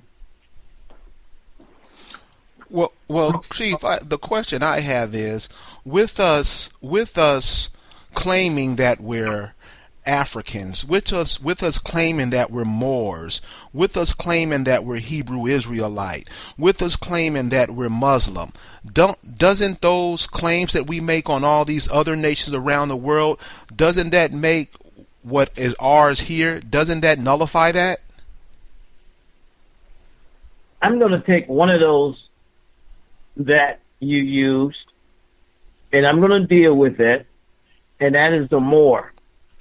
And the reason I'm going to address the Moors is from a South Carolina congressional perspective and relationships that South Carolina had with Morocco.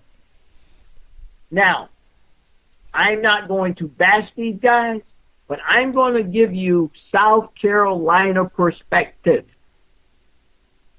If they're claiming sovereignty in the United States, they don't have it because they're not indigenous to this area. You are indigenous to Africa and Morocco, for one. Because every year, the Sultan of Morocco, either the Prince of Morocco, either he comes or an agent of his come to South Carolina in a ceremonial and inspect the South Carolina National Guard.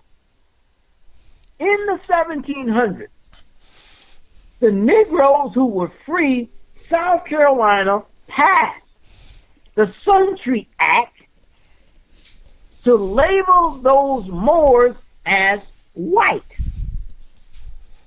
So they're white on the census. But what a lot of people are not understanding, the Moors at that time was a society like the Freemasons.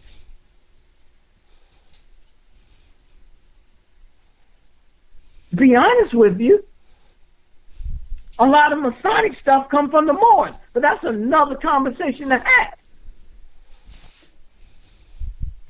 They're not sovereign. Not here. Then why are they constantly going to jail? Morocco doesn't recognize them. What those cats need to do is go stop reading some of these books and go look into the colonial laws that identify who the Moors are in South Carolina. Now, why is South Carolina? Go ahead. Chief, why is South Carolina so important to what you're talking about? What makes South Carolina the leading? Because the Carolinas were colonized by the Moors in the early days. That's another big part of history. Study the Spanish Moors. The Moors' conquest of North America. Read that book. And go to South Carolina and look at the Moors from the congressional record. Look at the state papers on the Moors. That's why. A lot of the Moors, especially the Spanish Moors, invaded this continent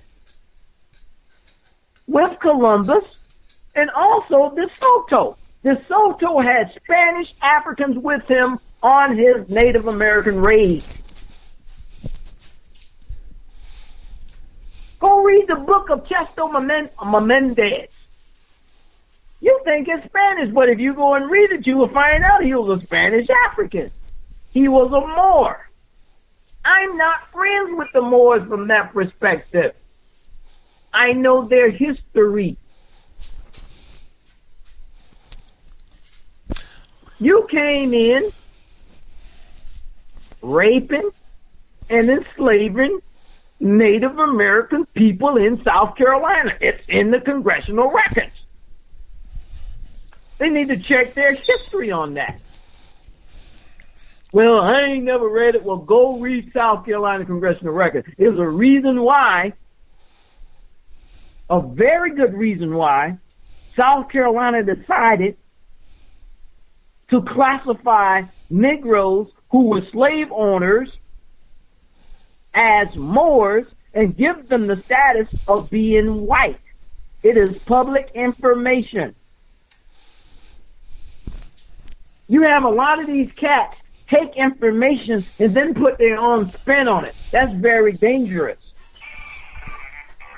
That's why I don't like reading a lot of books from a lot of authors, because you got to understand, is he pro this or is he pro that? Because he's going to write it in a biased perspective. Do you understand what I'm saying? I understand exactly what you're saying. Those cats have no sovereignty here in America. Not in South Carolina, unless they come from Morocco. Because that's who granted South Carolina their first charter. Morocco. Wow. It's public information. Chief, Go ahead. Chief, could you talk to us about the treaties?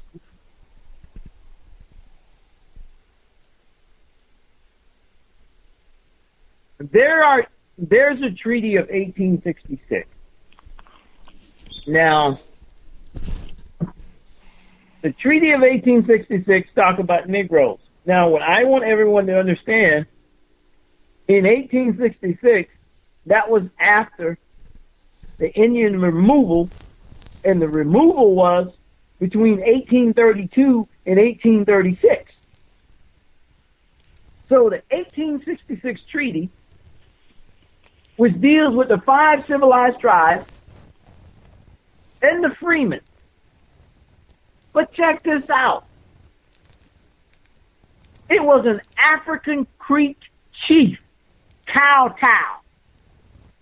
that initiated this treaty for the Creeks. A month ago, I had dinner in California with his 9th generation grandson, Perryman. Like Perryman kept his history, I have my history. We had a meeting of the Creek in the UT in California. It was a wonderful 2 hours. That doesn't apply unless you know your family was in Oklahoma and they came back. So having to jump on that wagon and say the 1866 treaty applied to me and you haven't been tribal. Well, if you were tribal and came back, yes, need to be looking at the Freedmen Bureau of those 13 colonies, of those southern states, that deals with that 40 acres and a mule that was lost. You need to deal with the defranchised people. Who are these defranchised people? Who are the people who was reclassified? Who are the refugees? Because if you read the Freeman Rule, it talks about the refugees, the freemen, and abandoned land. Well, who were the refugees? The Native Americans? And the Africans? That are under Negro? That come from separate plantations? Unless they were enslaved with these Native American tribes, and at that point, the Africans and the natives were together. But in South Carolina, it is documented fact that Native Americans and Africans, not all were on the same plantation if you look at the timelines. So you know you got a mixture of people who are different. It's a fact. Check the records. I'm not going to give you what a historian gives you. I'm going to give you where the historian gets his information.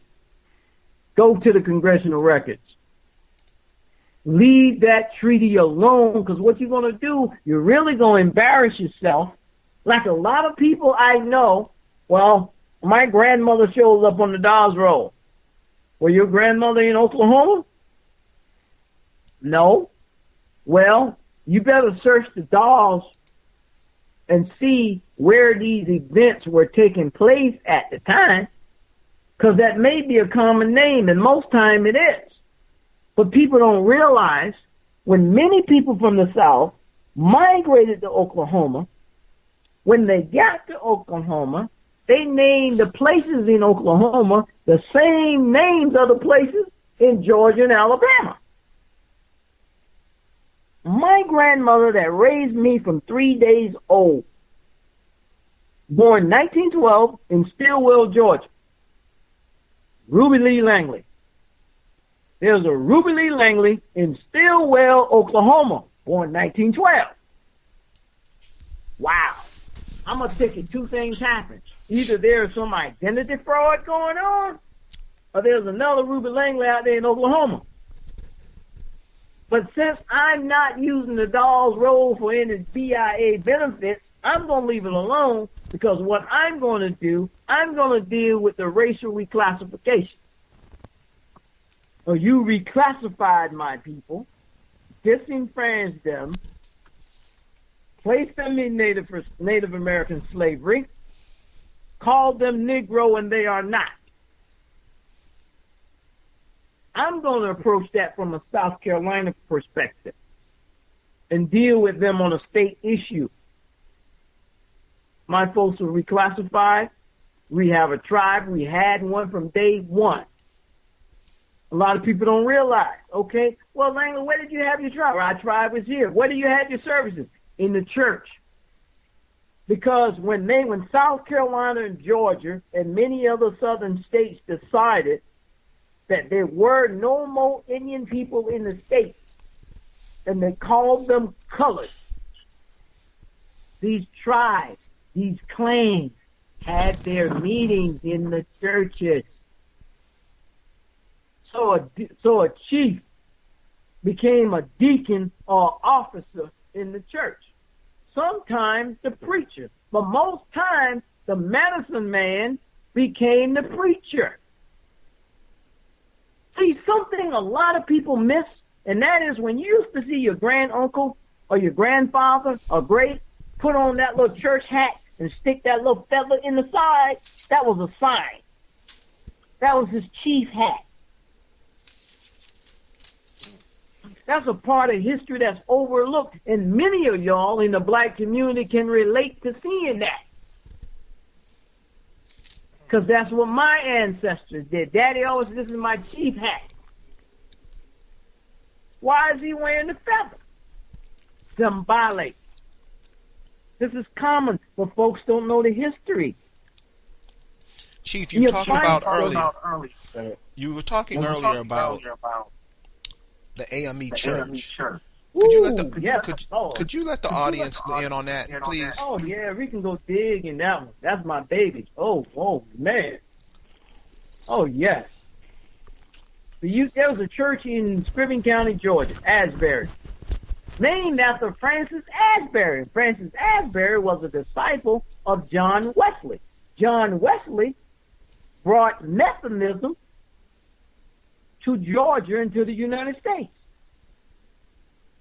Francis Asbury would ride through Indian country, converting Native Americans to Christianity. As a result of that, we have the Colored Methodist Church. But a lot of people don't realize the Colored Methodist Church was the Indian church.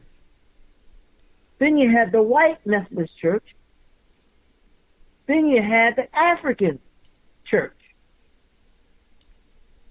So when South Carolina and Georgia decided there are no more Indians in the state, the Indians had to make a choice. Either they were going to consolidate with the White Methodists or consolidate with the African Methodists. So a lot of the natives identified with the Free Africans and joined the African Methodist Church. So Asbury AME Church in Savannah, Georgia, that my family has been going to since the beginning of time because my ancestors helped establish that church. And it became from Asbury Colored Church to Asbury AME Church. Now, Richard Allen in Philadelphia, in Delaware, in Maryland, is credited to starting the AME Church. But what folks need to understand, and I ain't taking nothing from Richard Allen, he was a disciple of Francis Asbury that gave them the Episcopal Charter.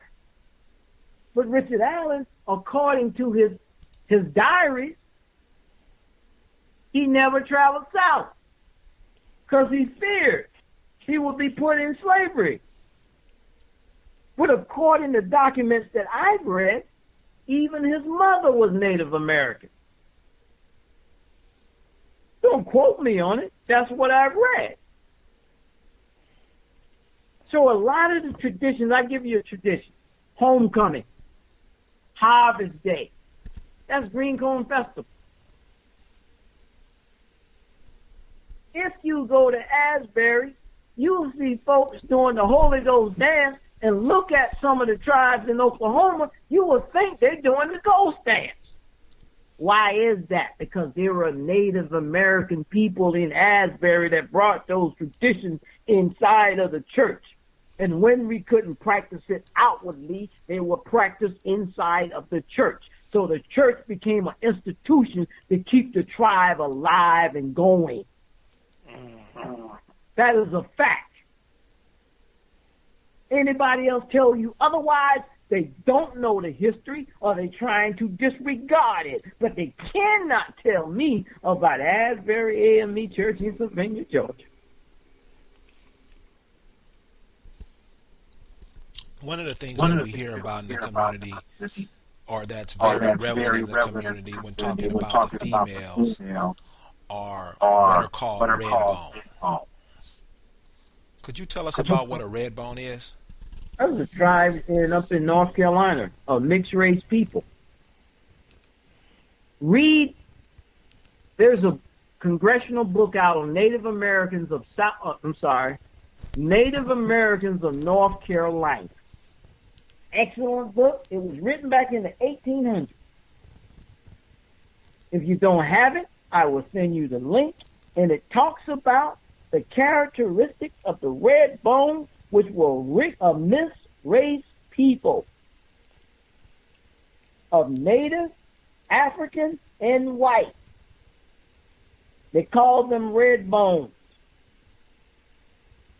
They are known today as a tribe called the Shura. Some are called Lumbee.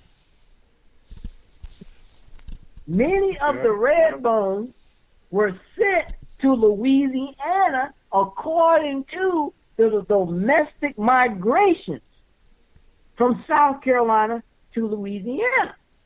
That's where the term red bone comes from. They didn't just pick that out. That was a tribe.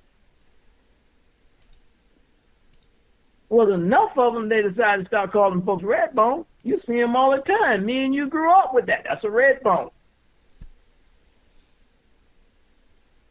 Tribes that are written out of history are people who descend from slavery. Their descendants are still here. They may not assemble as a tribe anymore, but those descendants are here because they wrote them out of history. But as soon as people identify who they are, they need to go back into their tribes. Area code 225. Did you have a question for the chief? Actually, I'm just calling in, just listening in and trying to, I guess, just get more education or just learn and see what you guys are talking about. I was referred by Dr. Leonora Netwe in Baton Rouge, Louisiana. Okay, so what are you thinking about what you're hearing so far? I actually just called in and I haven't heard anything. So I've only been on for not even a minute, just 40-something seconds. Any other callers waiting on hold? Did anybody have any questions of what you heard about so far? I'm on the line, Carrie. Tennille. Tennille, did you have any questions? Not at this time. Okay, Chief, what information do you see at this time that is viable that the African American community knows at this time? Can you repeat that question or rephrase it? Because I'm not understanding what exactly. As you look around America, as you look around the communities and what's going on in America, I'm talking about from all four corners of America, what is the most important thing that the people who call themselves African Americans, what is the most important thing that they need to know? Or how would you tell them to search their families? How would they go about that? First of all, I would say go to your state archives and start studying the congressional laws which govern race of that state in colonial times. South Carolina has the Negro Law. Virginia has the Racial Integrity Law, Racial Integrity Act. I am quite sure other states did exactly the same thing and may have patterned their laws and their statute laws after Virginia or South Carolina. But there's a fascinating thing about Virginia that's rarely told that I found in the Virginia to the southern states migration. Virginia had, in 1690, they expelled 60,000 free Africans. Those free Africans in Virginia went south. Many of them ended up in North Carolina, South Carolina, and Georgia. Mainly the Carolinas, because it is known the Carolinas was colonized by the Moors. And at that time, there were more black free slave owners in the Carolinas than the Virginians. Now, so say, Chief, where do you get this information from? Go search the timeline. The timelines of colonial migrations. If you don't have it, Get with the caller. I will give it to him, and he will email it to you. We're here with Chief Langley from the Yuchi tribe on the Savannah River. Chief, talk to us about the male warrior. What is the purpose of the male warrior, and how could he be utilized, and how could he be a force to reckon with in America today? Learn his history. Learn the knowledge of self. Whether he be African or whether he be Indian, learn who you are. And respect your ancestors by knowing who they were, because the name that you carried them. They're in your DNA. They're in your blood. This is a spiritual journey. They're ancestors of mine. I never met one day in my life, but I saw them transform themselves in the form of a ghostly image, in the spirit to me. This is a spiritual walk. Hello? Yes, caller, you had a question? Yeah, I do. Go ahead. Okay, my question is, I actually have two questions. The first question is that, is the chief aware of the particular tribes that were in Robeson County during the 1750 census? Which particular tribes, if he's aware, in North Carolina during the 1750 census there? People who are listening online, people who are calling in to Skype listening online, could you cut down your noise in the background, please? Okay. Thank you. Hold on.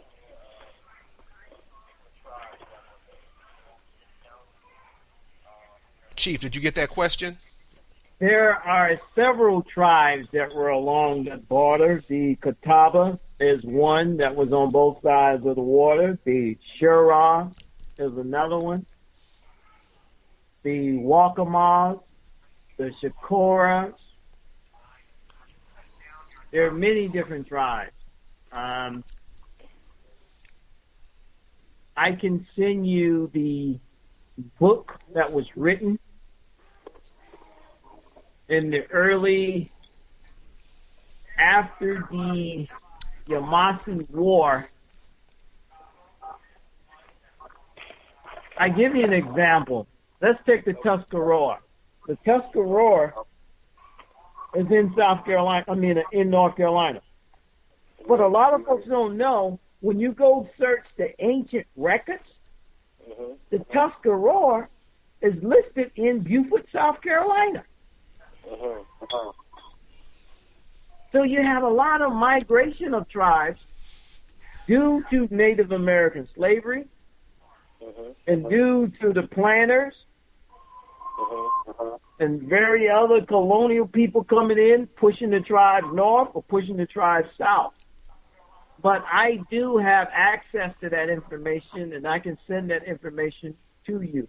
I know I'm familiar more with tribes in South Carolina or Low Country, because I tend to stick within the rim of my area when it comes to identifying tribes. But I do have that information for you. Okay. I think you're my friend on Facebook. You can send it right there to me. Carter, you had another question? Okay. My other question was, when searching, is it a common pattern for, I believe it is, though, a common pattern for indigenous people or natives to be identified first as Indian, and then later on in the census it progressed to colored, and then black, and so on. Is that the case? Yes. Thank you. Caller, then I know I'm on the right track. Let me tell you something. Many people will say, don't use the word Indian, don't use the word Negro. I'm going to tell you what. When it comes to the law, and it comes to reparations, when it comes to a land claim, you need to identify with those names, because that is history. And what is written in the history books is what's going to identify who your people are. Absolutely. I understood. What you don't want to do, you do not want to lose your chain connection to the identity of what your ancestors were reclassified as, because you are an extension of them today. You understand what I'm saying? Absolutely. Absolutely. I'm speaking from a legal perspective. Do you understand me? Yes, sir. Okay. Thank you. Okay. Caller, thanks for your call. Chief Langley, could you give us your contact information, your email address, or whatever you want the listeners to have? They can do heritage, HERITAGE, at SRDEUCHEE tribe.org. Okay, listeners, you have any other thing, all the document to you with no problem. Area code 205. Could you have a question for the chief?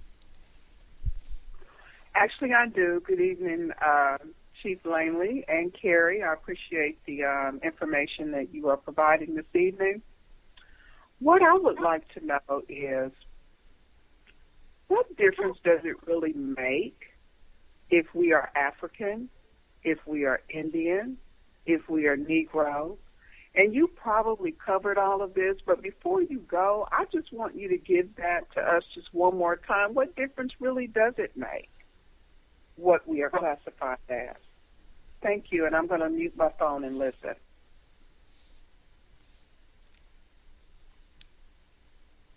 I'm going to answer that question.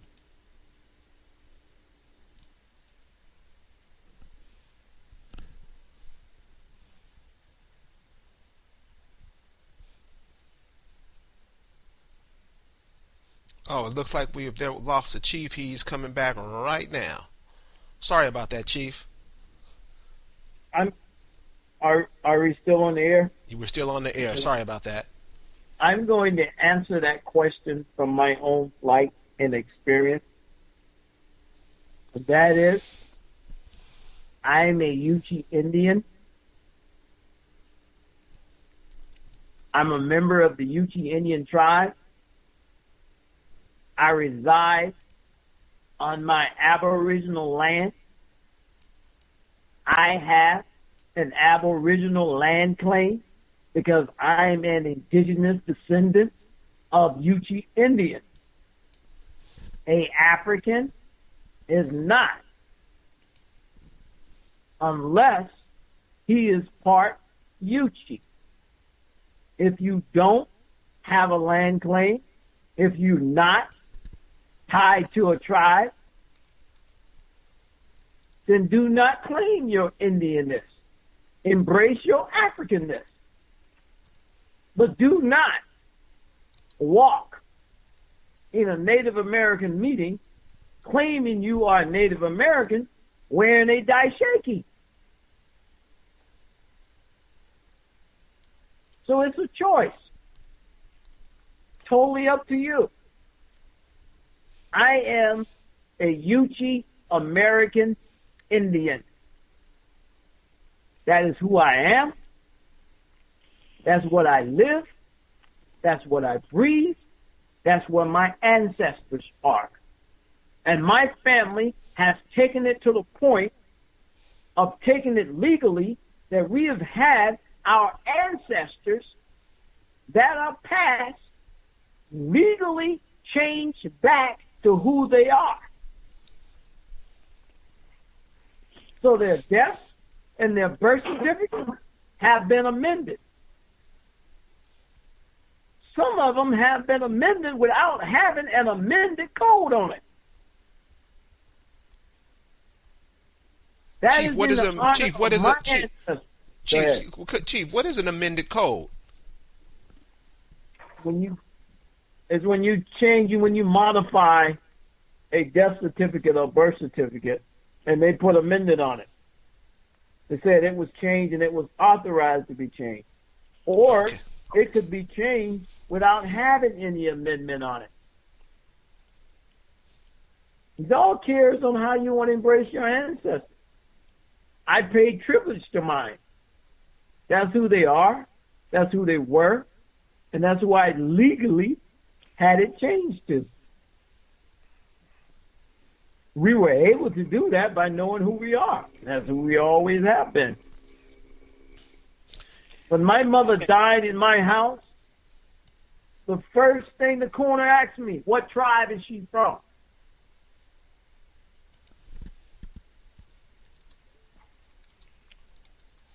Any other callers on hold, or do you have any questions for the chief? Hey, could I add on to that? Yes, sir, Rick. Yeah, to add on to what he was saying to the lady, here's another thing. If you can't trace your ancestry back to Africa, and they send you back to Africa, where you gonna go? I mean, you should have, if you can't trace your ancestry back there, you shouldn't even be thinking about that. And a question that I have for the chief is, there's a lot of people out there, that are trying to find their ancestry and all these things and look at all these so-called treaties and all these things. Are there any, code words in these treaties that would, let us know, or in these documents that let us know that they're exactly talking about us?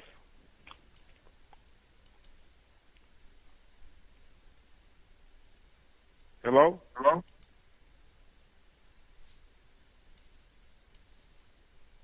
Chief, Hello? did you get that? Chief, did you get that question? What was the question? Rick, can you ask it again? Oh, I was saying, a lot of the people out there listening, they're trying to, trying to find their heritage, and they're trying to look into all these treaties, and they probably get mixed up with a lot of the things that they're looking for. Are there any code words or things that we should be looking for in these particular documents that would let us know that they're definitely talking about us? Let me say this. Those of us that didn't migrate to Oklahoma or any other place out west, there were treaties that were signed prior. And according to your state, those treaties may still be in effect. According to your state's constitution. Some states are still aligned with constitutions during the British era. It all depends. Some folks in Oklahoma will say that don't apply. They are in Oklahoma.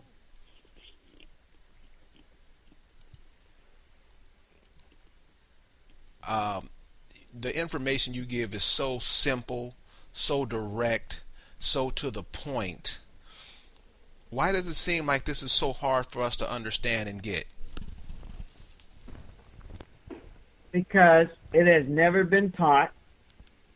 And when you go on a genealogy search, no one thinks to look at colonial law and look at racial classification because they never knew it existed.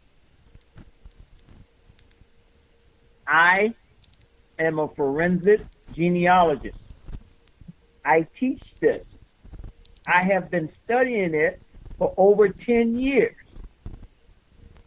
It is very effective, very easy, along with navigation of maps. Here's an example. If your ancestors shows up on the census in 1850,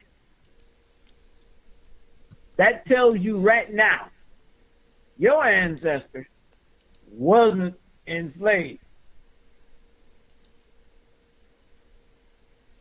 Secondly, if they show up on 1850 in the census as a farmer, go look at the congressional records and to see what did they allow the Indians to do. What trade were the Indians involved with at that time? They were farmers. If you find any documentation with your family name on it, past 1850, they were not a slave. Don't let nobody fool you for that one. They are indigent servants. That means there were Africans that came over. But the majority of the Africans that came to South Carolina were free. Remember, Virginia expelled 60,000 free Africans around 1690. 60,000 people. What does that tell you? So, Chief, people, go ahead. People need to study the congressional records. Get out of these history books. Chief, why do you say get out of the history books? Because that's where a lot of us, that's where we like to claim that we brag on what we read out of these books. Why are the books so unimportant, and why haven't they really helped us? Because they're biasly written and they omit history. Omitting history is worse than telling a lie. You left it out, so it didn't exist. So I can't find it. I'm sorry. I've had so many white people get upset with me. We were never slaves. The hell you wasn't. You better check South Carolina colonial records. The British sent 75,000 of y'all over here who were Scottish and Irish. It's in the congressional records. Oh, they were indentured service and not slaves. You're right. What's the then difference? How come when you go back, everybody that's on this call right now, go to the census site and look up the census of 1790, and the 1790 census will tell you they did not take names in the 1790 census. It tells you the first question it asks, how many free white men in the household? Why are you going to say free if nobody wasn't enslaved? How many free white women in the household? Why are you going to say free if somebody wasn't enslaved? How many free persons? Now you're talking about the natives. So basically what you're saying is not what is written, but it's like you said, what's omitted. It is what's omitted. Go look at the census, study the census history of 1790. Chief, They did not record any names. If you want to find your family, listen to me carefully. If you want to find your family beyond 1790, you have to search land deeds, land boundary grants, land warrants. You will find your people. They're there, owning land. So it's not as far-fetched it's not as far-fetched, because I think a lot of us, that's why we go straight to Africa, because I know my grandmother and grandfather Africa, they would look at you like you was crazy. So doing what you just said, that would show a lot of us that isn't the case.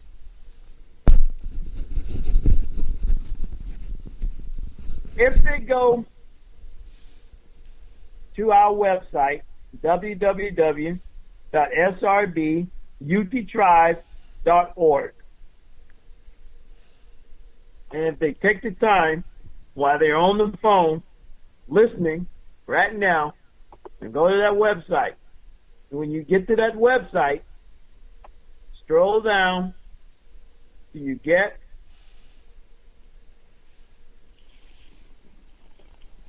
to the United States Census number 44 that says from 1850 to 1930, select that. When you select that, there's an icon that says 1850. Click on the 1850 icon. 1860 census is going to come up. Scroll down to the bottom, there's 1790. Click on 1790. 1790 says this is the history of the United States Census. In 1790, Assistant Marshal listed the name in 1790, the Assistant Marshal listed the name of each head of household, asked the following question. Question 1, the number of free white male age, under 16 or 16 and upward. The next question, number of free white females. The other question, the number of other free persons. The last question, the number of slaves. Europeans were slaves in this country, especially in South Carolina. And not all of these African Americans were slaves. They were slave owners. Read the book, The Black Slave Masters of South Carolina Low Country.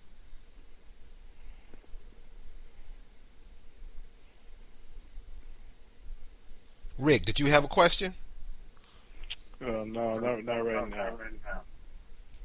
People have been confused. They have been lied to. History have been omitted. And what it does, it plays with the psychological impact, which also has an effect on your economic and social status. If you think your family has never done nothing, you ain't gonna do nothing, and you live under a cloud. There is no cloud for me.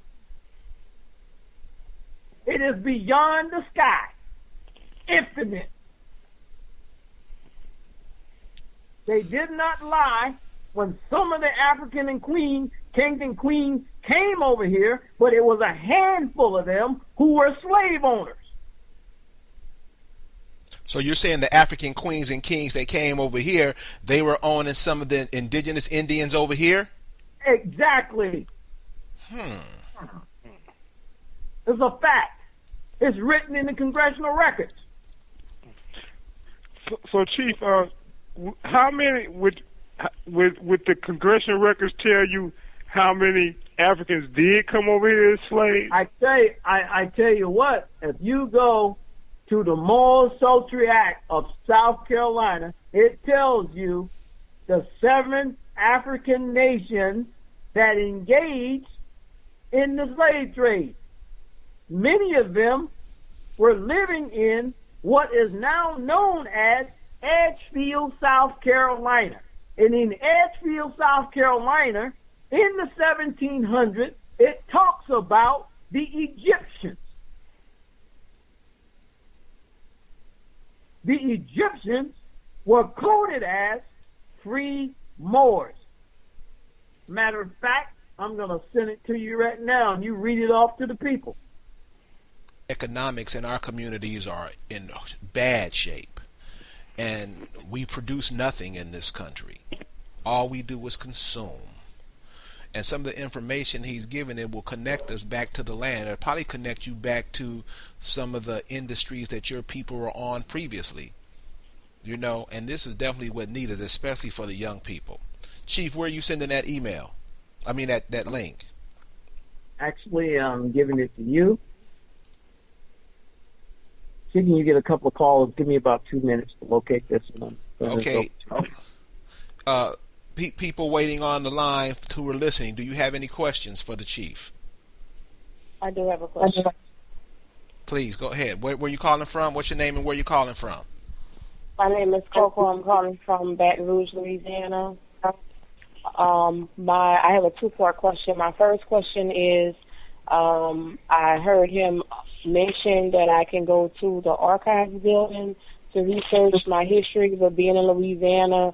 If you have any knowledge, where can I go to find out exactly more about my history? I do know that for a fact that I have Indian in my blood, and as well as Creole in my blood, just by seeing past family members and stuff like that. And my second part of my question is, I am a natural hairstylist, and behind the chair, I try to talk to my stylist a lot about, culture and, learning about themselves and, just getting to know their history and stuff like that. So I'm just asking a general question, what is it that I can do now as I'm learning more to be able to speak to my clients and to my people, just give me any type of information, empowerment on, how to go about reaching my people a little bit better than what I have been. Once you find the information in the state archives go look up the colonial laws of Louisiana. Once you find those laws, start looking in the statute laws and race classification laws. Once you have that information, point them to a source. The worst thing you could do is have somebody tell you about something but can't give you an affirmed source where they got it from. So authors are always biased. Somebody always, I don't like the way this guy writes. But if you go to the congressional records and get the information where the author gets the information from, you have given them the source.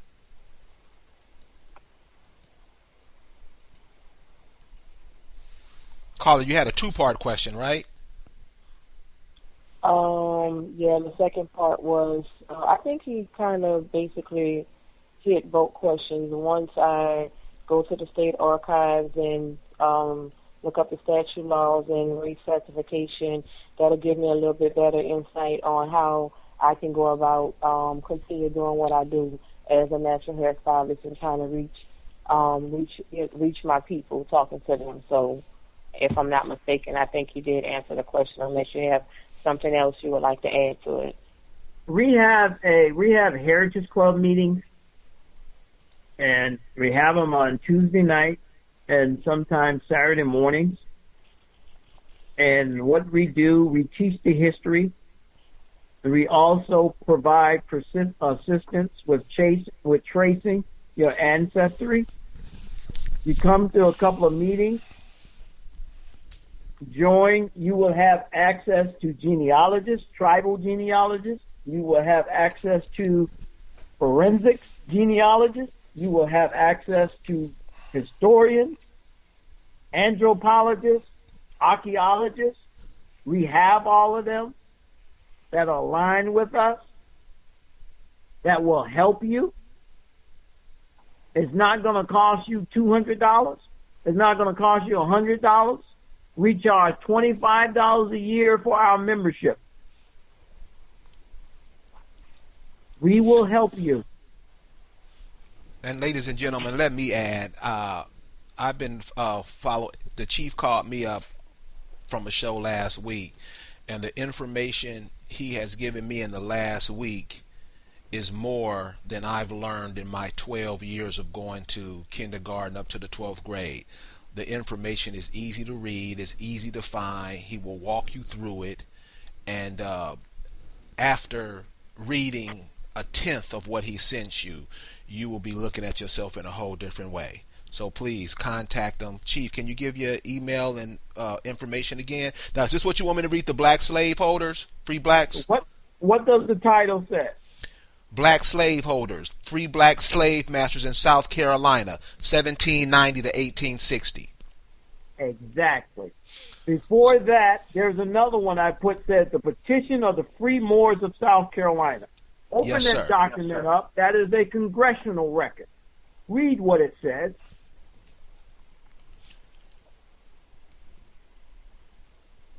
You want me to read the highlighted area? Once you open the document up, it says South Carolina State Records, the state records of South Carolina, journals of the House of Representatives.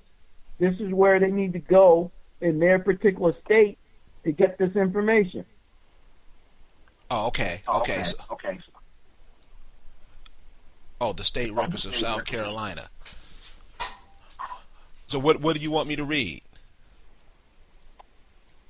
Scroll down where it says 20 January 1790, page 363.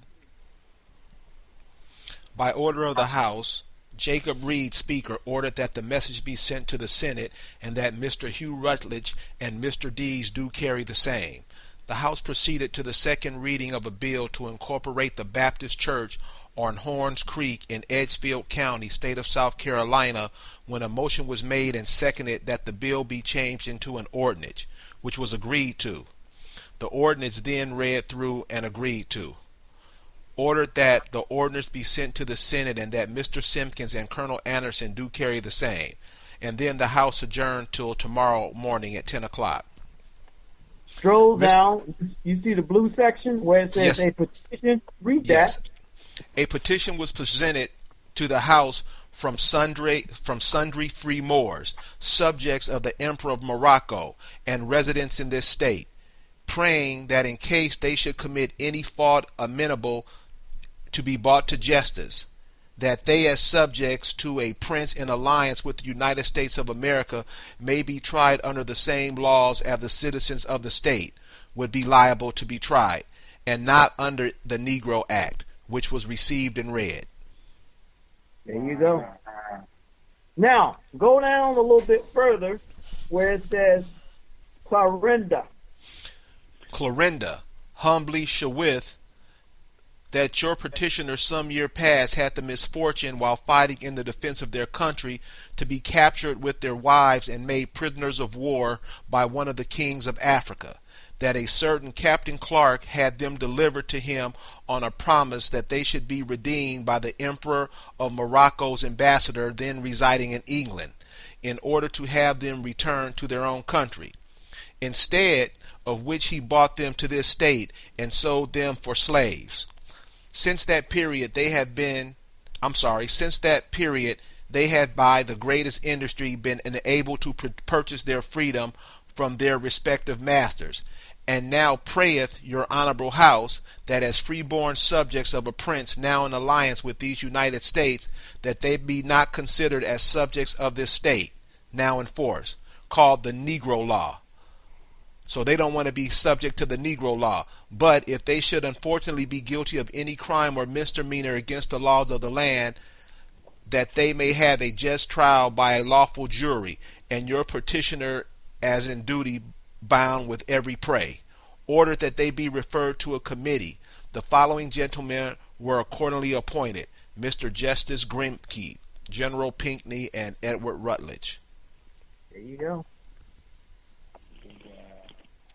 So they okay, that just separates the two right there.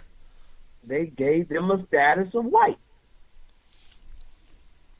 This is common not only in South Carolina, it's common throughout the South. So your relatives may be classified as white, but they're not if you descend from some of these Africans that they call free Moors. This is the only law that these Moors run around here talk about, the Sundry Act of 1790, and you see this law was implemented in South Carolina. So when they call them the Sundry Free Moors, what does that mean? They're not slaves.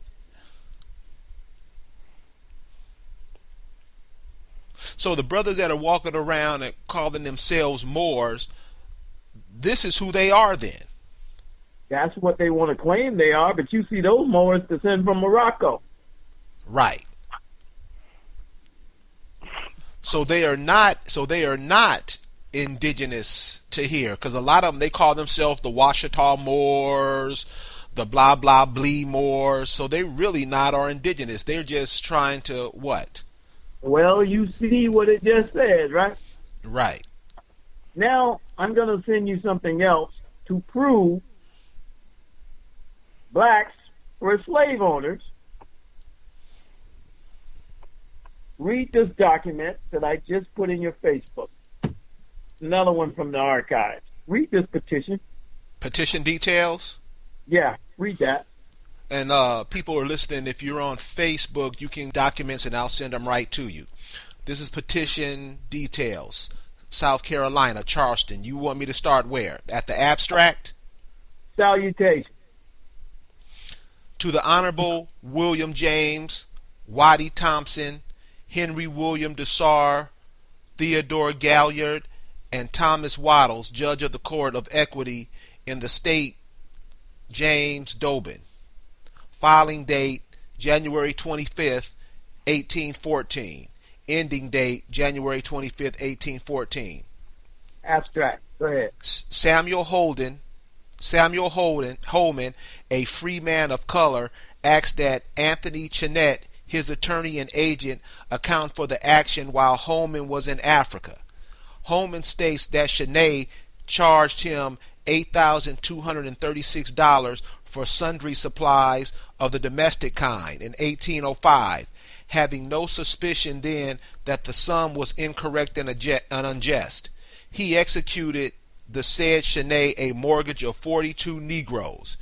In the fall of 1805, Holman entered into agreement with Frederick Tavel for a joint voyage to the coast of Africa, with Tavel advancing the necessary funds for the trip.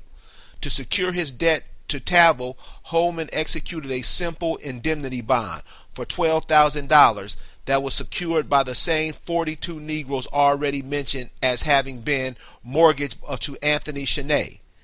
Prior to his voyage, Holman appointed Chenette, his agent, to transact his business during his absence. Charging that Chenette illegally seized and sold certain slaves, Holman avers that he has applied. Holman avers that he has applied to the said Anthony as his agent to make out a full and fair statement of all his transactions as his attorney during his absence. But the said Chenette hath hereto wholly refused and keeps your orator totally ignorant of the state of his property and funds in his hands. He therefore prays that Chenette be ordered to answer his charges and that he be decreed to deliver up to him the bond and mortgage. Holman also prays that the defendants not be allowed to molest, seize, carry away, sell, or otherwise dispose of any of the Negroes mentioned. He said bond and answer his charges that he be decreed to deliver up that was the end of it. Holman also prays that the defendants not be allowed to molest, seize, carry away, sell, or otherwise dispose of any of the Negroes mentioned in said bond and mortgage. Result, partially granted. Now, does this look like all Negroes, all Africans in South Carolina were enslaved? Sure don't. Many of these African Americans who choose to be African Americans, your African ancestors were slave owners in South Carolina. This is just one case. After the Civil War, laws were created called Jim Crow that stripped people of their property. Therefore, making the offspring think they never owned anything. That is the reason for Sherman going through the South, burning everything. Then they're going to reconstruct. Because the majority of the slave owners in the South, especially South Carolina, were not white. They were free Africans. And they wasn't the mulatto type. They were the black Sambo Africans that come from Africa.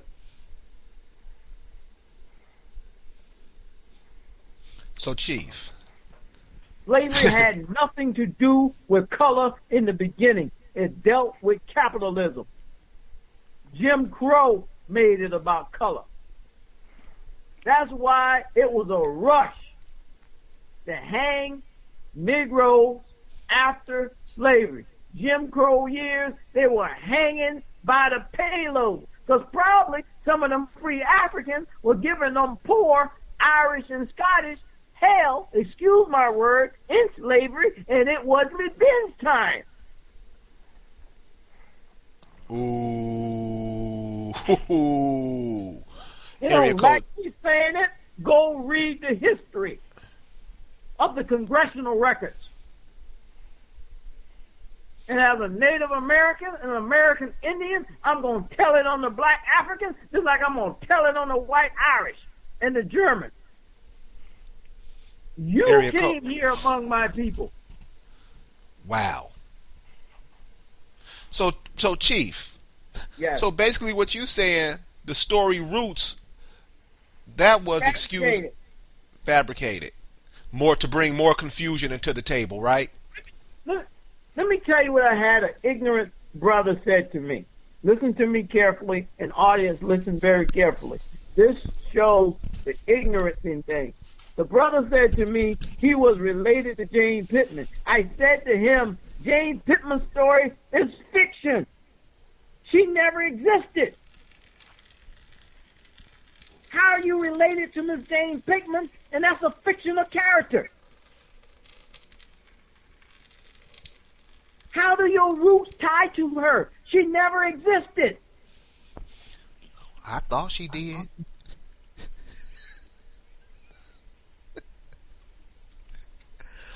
Wow. Area code 205. You had a question for the Chief?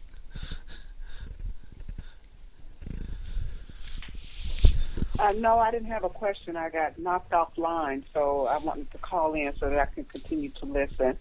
Okay. Chief, in these last few minutes, yes, tell the audience again how they can contact you and give us some closing thoughts. Ladies and gentlemen, Chief is going to be with us for the next 10 weeks on Thursdays.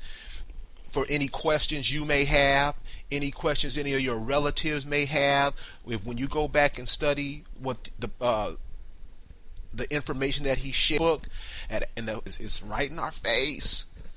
And Chief, I want to thank you for sharing this with us. Give your address, give your information once again, and please leave us with some closing thoughts that we can take through the weekend and the rest of the week until you're back with us again. On behalf of my family and my living spiritual ancestors that are still here, death is only a transition. Your ancestors, your mother, your father, your brother, your grandfather, or grandmother, uncle, or aunt, if you have consciousness to listen, their spirit lives and still here and communicate with you. That is one of the talents and ways of the indigenous people. I share this information because I know what it meant to me. And if I share with others, then they can have and know. This is nothing to charge for. Information is free. I'm just passing the word. Because I don't want you to be ignorant, and I want you to know. Because there's no greater feeling of knowing where you truly come from. I get tickled in my sleep at night that I can name 12 generations of ancestors. Knowing who you are